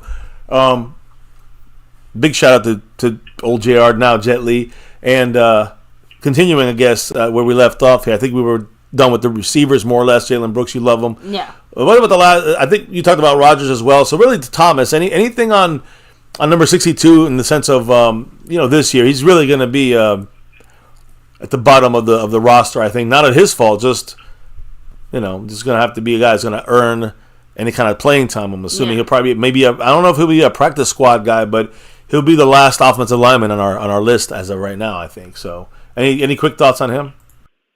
And I guess the offensive line? Any injuries to our guys that are above him as far as his upperclassmen, it would be an opportunity for him to get some playing time, but I don't think he's going to get that much playing time. I think it's more of a year of him to be a depth guy and sit back and learn and absorb like a sponge and soak it in. And maybe, again, this time next year, we lose a couple guys and it's his time to step forward, because he's the next man up. But I like the addition as far as depth. I've got to see more from him. Agree 100% with you. And also, I did want to add one other thing about him. I mean, he could, when you look at his ability to make this team, he'll have to beat out some people out there, maybe like an Awesome Richard or, Chuma Adoga. I'm curious the way the Cowboys will handle that offensive line, the bottom of the offensive line, let's go. He's on there too. Someone's going to lose their job. I don't know if it's going to be Thomas because the Cowboys obviously drafted him for a reason, and they don't usually get rid of it. I mean, I think the last 3 years we never released a rookie. If I'm going back in my mind, have we released a rookie recently? From the 53-man roster. At least been 2 years, I think, that we haven't, which is kind of strange because almost everybody releases a rookie that they drafted, not the undrafted. They drafted. So I don't know. Thomas is if he's gonna knock someone off. I just said 3 guys and he'll be on alert just in case. So that'll be interesting for training camp, I think, as well, to see who wins the depth of the offensive line. So we covered the rookies. I mean, it sounds like you really like this. We left it at no moves in free agency on our last time we spoke. Now you kind of like these moves a lot. It sounds like you love this. I mean, do you have a grade for this draft or any final thoughts of the draft before we finish up with the OTAs, mini camp, and of course heading into training camp and your thoughts going forward? So you got the floor again, my man. Tell us what you think, Mr. Seabass in the house. If I had to grade this draft, let me back up. Last year's draft, I'm going to go ahead and give it a D-. Yeah. Last year's draft, it flat out gives me a D-. Mozzie didn't pan out. Shoemaker didn't pan out. Lipke didn't pan out.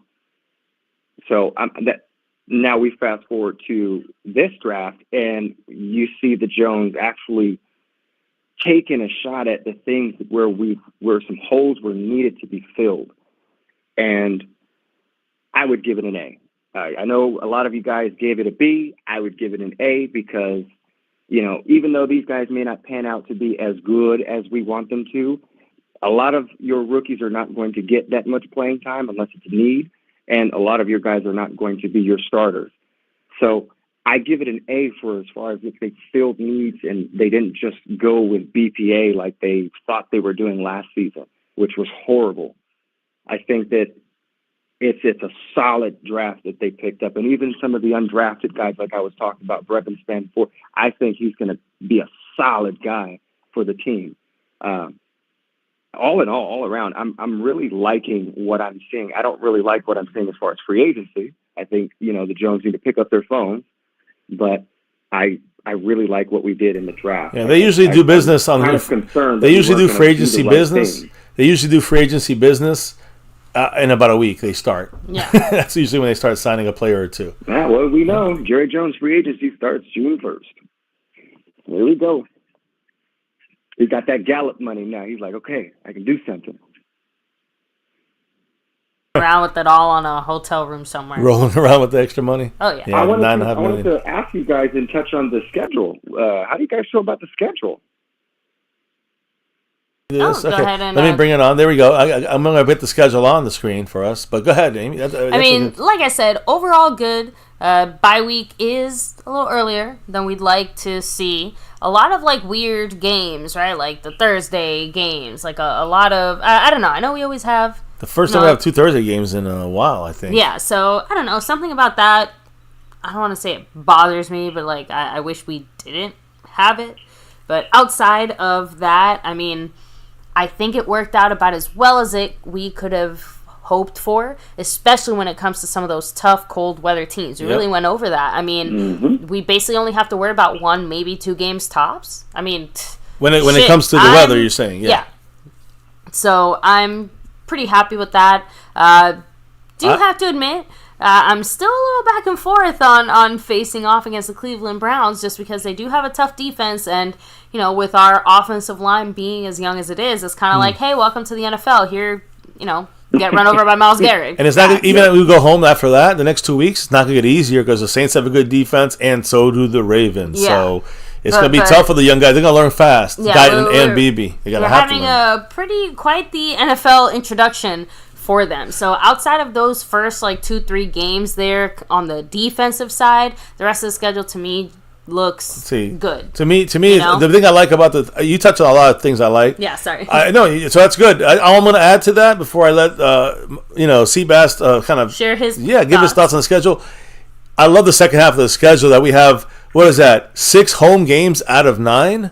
True. That's a major thing. Again, I know this. Okay, we play the Washington Commanders and we play the Eagles every time. So that's not the other team on the road is the Panthers. The only cold weather game really is the Eagles. So to me, I know the Panthers could be cold, but it's chilly. It's not going to be snowing or blizzard. So I like the fact that the weather plays well and the home games for us. We got to win these home games and it might be tougher in the beginning. We might be 3-5 or something like this, or 4-4 or something, 4-5 by the time we get to the second half of the schedule. But I think that's when we can kind of run a little bit. That's when we need to really get heated up, win these games, get the confidence, go into playoffs, and then see what happens.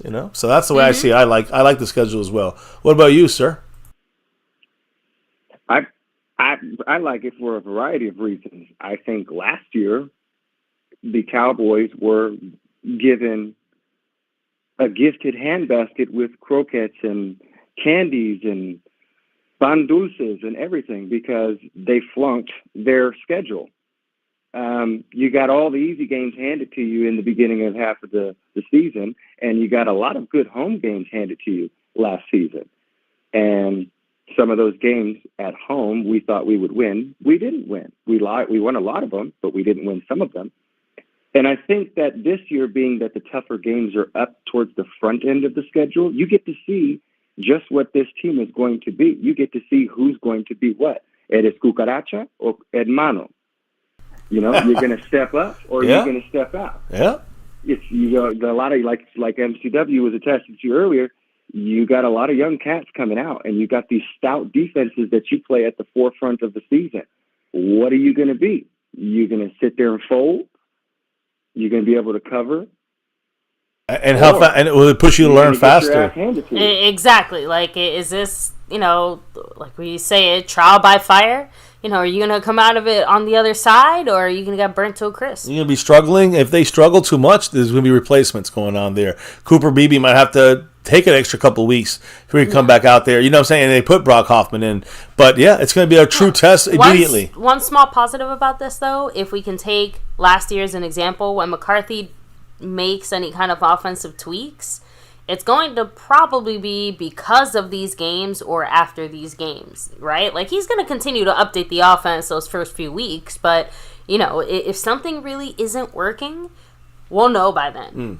We're going to be able to course correct, hopefully a little earlier than even last year, right? Instead of waiting till, week 7, right?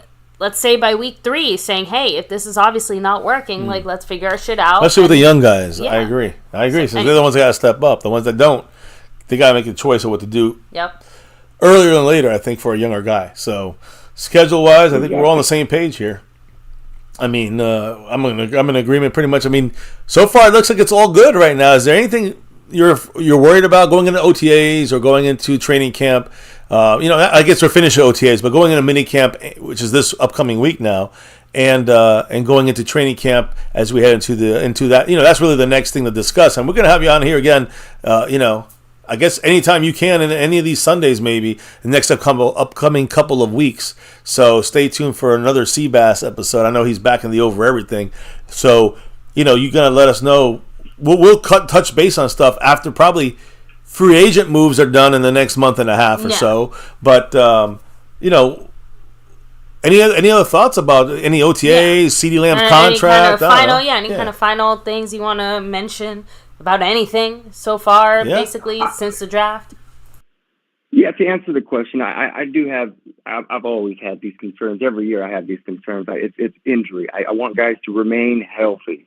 I want guys to remain out of trouble. Usually around this time, guys are spending a little bit more time at home, spending a little bit more time with their families, or they're getting ready for the season. I'd really prefer that we have a healthy transition from, camps to preseason to the season. I really don't want to lose any more key players like we did last year and be just in a boat where we were last year, where we don't really have depth to fill those pieces because we've lost folks before the season even started. So that's my concern. I'm hoping that every team member, team player stays healthy. From your lips to, Reality. Jerry's ears. I'm with you. I mean, that's obviously the number one thing, health, and stay out of fucking trouble. Mm-hmm. I will say the good news is, for the most part, the Cowboys seem to have been out of trouble the last couple of years under McCarthy. Much fewer trouble. Yeah, under McCarthy, a lot better than under Garrett. If I recall correctly, I know we had Kelvin Joseph, but I don't know if anybody else really got into major issues, right? That's basically it, and he thankfully wasn't, he did his own dumb thing on the thing. He just happened to be involved by having shitty friends. Yeah, but real shitty friends that kill people. Anyways, I hear you, man. I'm with you on that. No good to get in trouble. Stay healthy. I think when we talk again, Seabass, we're going to talk about the new signings and maybe some new scheme talk that we might be hearing about the Cowboys. Will we space it out right so we can get more of a little space in between now and then? If we do it again in 2 weeks, nothing's going to change still, So, we'll do this in maybe 3-4 weeks again? Something like that, if that's all right with you. Copy that. Okay, I'll be there. Yeah, we will definitely hear from you on your thoughts on, our Cowboys. And I expect to have 1 or 2 signings in free agency to kind of get this team ready before training camp, right? And I think that's where, we will probably be getting ready to touch on, what's your thoughts here going into training camp next time we speak as well. So can't wait, brother. I appreciate your love and support for the channel here and your interaction with us here on stream, or in the chat. Good luck to you on the raffle next week with your 2 entries to win one of those jerseys. And I don't know, maybe if you have anything else. So do you want to say to him? Or thank you so much for taking time to come here, share your thoughts on the Cowboys, and for everything else. Yes. Of course, as always, also your comments always crack me up in the chat. But thank you again, man. Yes. And just can't wait to hopefully, have better things to talk about next time we come on here, right? Like maybe a few contracts, settle. True. Just saying, CeeDee that would be Lamb, a really great thing to discuss. DAK, maybe CeeDee Lamb, Micah, we'll see. That's a great point. That'll be the other discussion that we'll have next time you're back on here is who did we or did not sign yet on our own team on the contract extensions. Any last comments before we say goodnight, sir? Yeah, the pleasure's all mine. Thank you for having me again. I'm looking forward to it. I'll be there. I'm hoping that we make some moves. I'll hold out on your hope because I don't have any. but that's as far as the free agent signings, that is. Yeah, it's a great show. I'm looking forward to the next one. And I'm really hoping we do something this year. I hear you. And as always, go Cowboys. Oh, hell always yeah, go brother. Cowboys. Hell yeah. Now and forever. That's for you, Eastside. Go Cowboys. Yeah. Stay with me. With a little red bouncing ball. Go Cowboys, Eastside Hero. Yes. Appreciate you, brother. And yes, as always, go Cowboys. You know it. I think we lost him right there. He's a self-hating Houston fan. Eastside, yeah, well, we know. Eastside can't help himself. Thank you all for being on here. First hour or so was the news, info, and updates for the last 3-4 days. The last hour was just real talk with Seabass over everything here. That's star, baby. That's what we rep it here over every player, coach, whoever's the owner. We don't care. It's the star over everything. And here again, guys, can't do this without your love and support in the chat, your comments, the love and support, the drops of love from above. Again, not closing out the week, guys. All right, this is on a second show, so we're going to give everybody a chance to keep building for through another week with the same numbers right now you guys have with, of course, Jet Li in first place, who did rejoin the star level, and, of course, also dropped a little love in there, too. Though we also have Calvin Richard dropping that 5 on it, and Skeptical Fan in the Cash App side.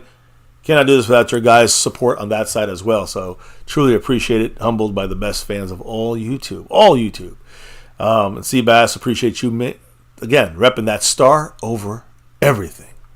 Now, on that note, I think we've covered everything. And again, sponsor of the week, McLovin. The Cash App King is currently McLovin and will be McLovin for another week. and he will be the sponsor of the week for another week, of course. We still got to find that last name, right? And right now, Jason Renfro, DK Jet Li, is in the lead as the sponsor of the week. And like I said earlier, when it comes to the Cash App side, yes, the king of the Cash App, McLovin, he's going to be repping it one more week. But the leader, even though Jet Li 44 is the leader on the overall board, it is SCO971 who's the leader on the Cash App side. So we'll see if he holds on to that through the next week. Marco Seppian still hanging on with 39 points. Of course, the great Jet Li 44 has 6 out of the last 7 weeks of domination in the gifting membership side of things. That's right. He's the king right now. Will he go back to back? We got to wait one more week because this week is going to continue, and we'll see if Jason can hold on to his 2-0 lead over everybody right now. Big shout out to Jet Li 44 and the gifting side, and of course also dropping one last little dollar holler trickling in the last moment here on My Cowboys Family. So thank you so much. Always go Cowboys. Always go Cowboys. On that note, baby, I guess it's time for the quick shout outs in the chat. Yeah, of course. Combo, maybe a little comment or two. What's up? Yeah, thank you again, Jet Li 44. And yeah, the Stars are out of the playoffs, but the Mavs and the still NBA have a shot. finals. Yep. So Alan Hines, always go Cowboys. Brandon J, thank you for taking it easy.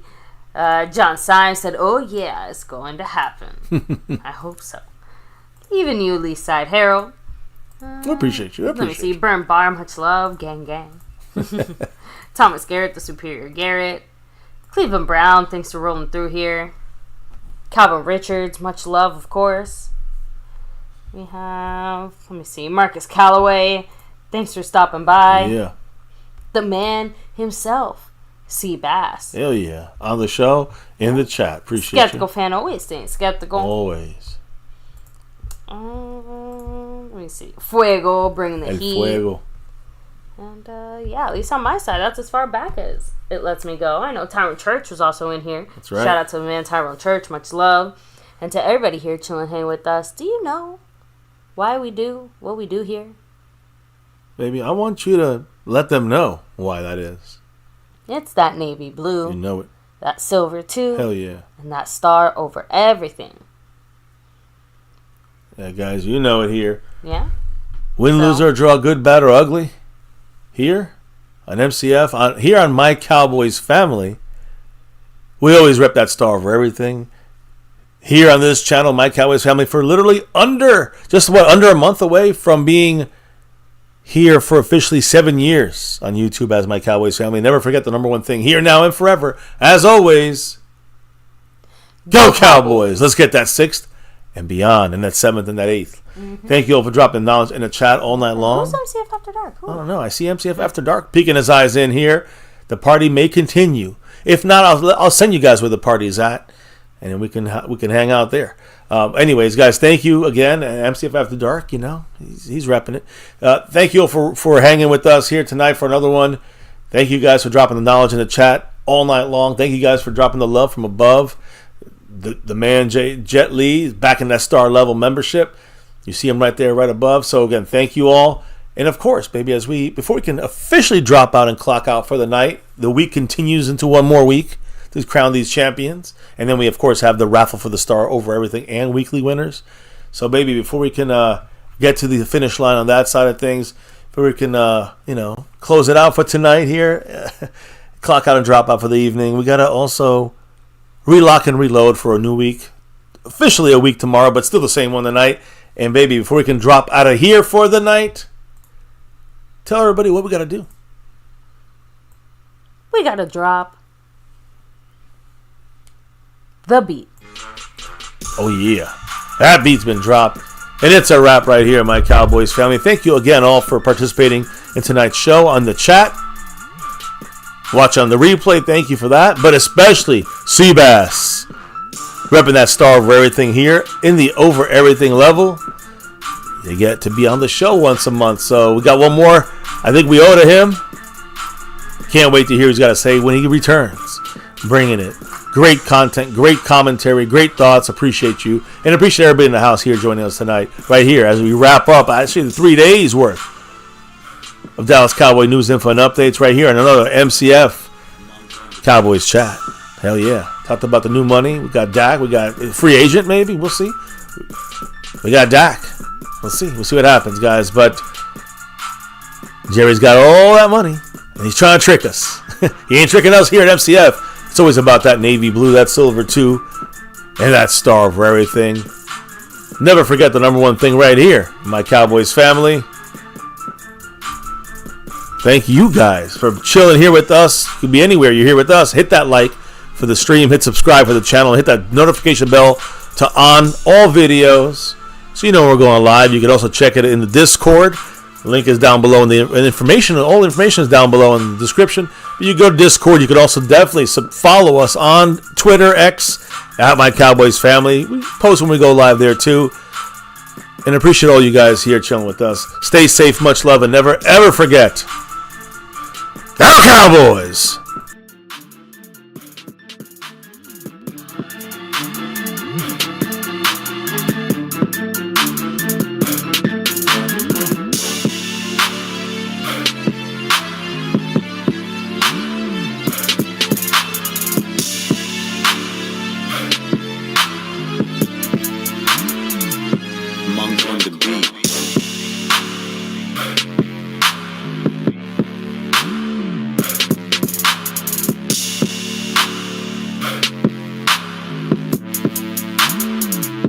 Monk on the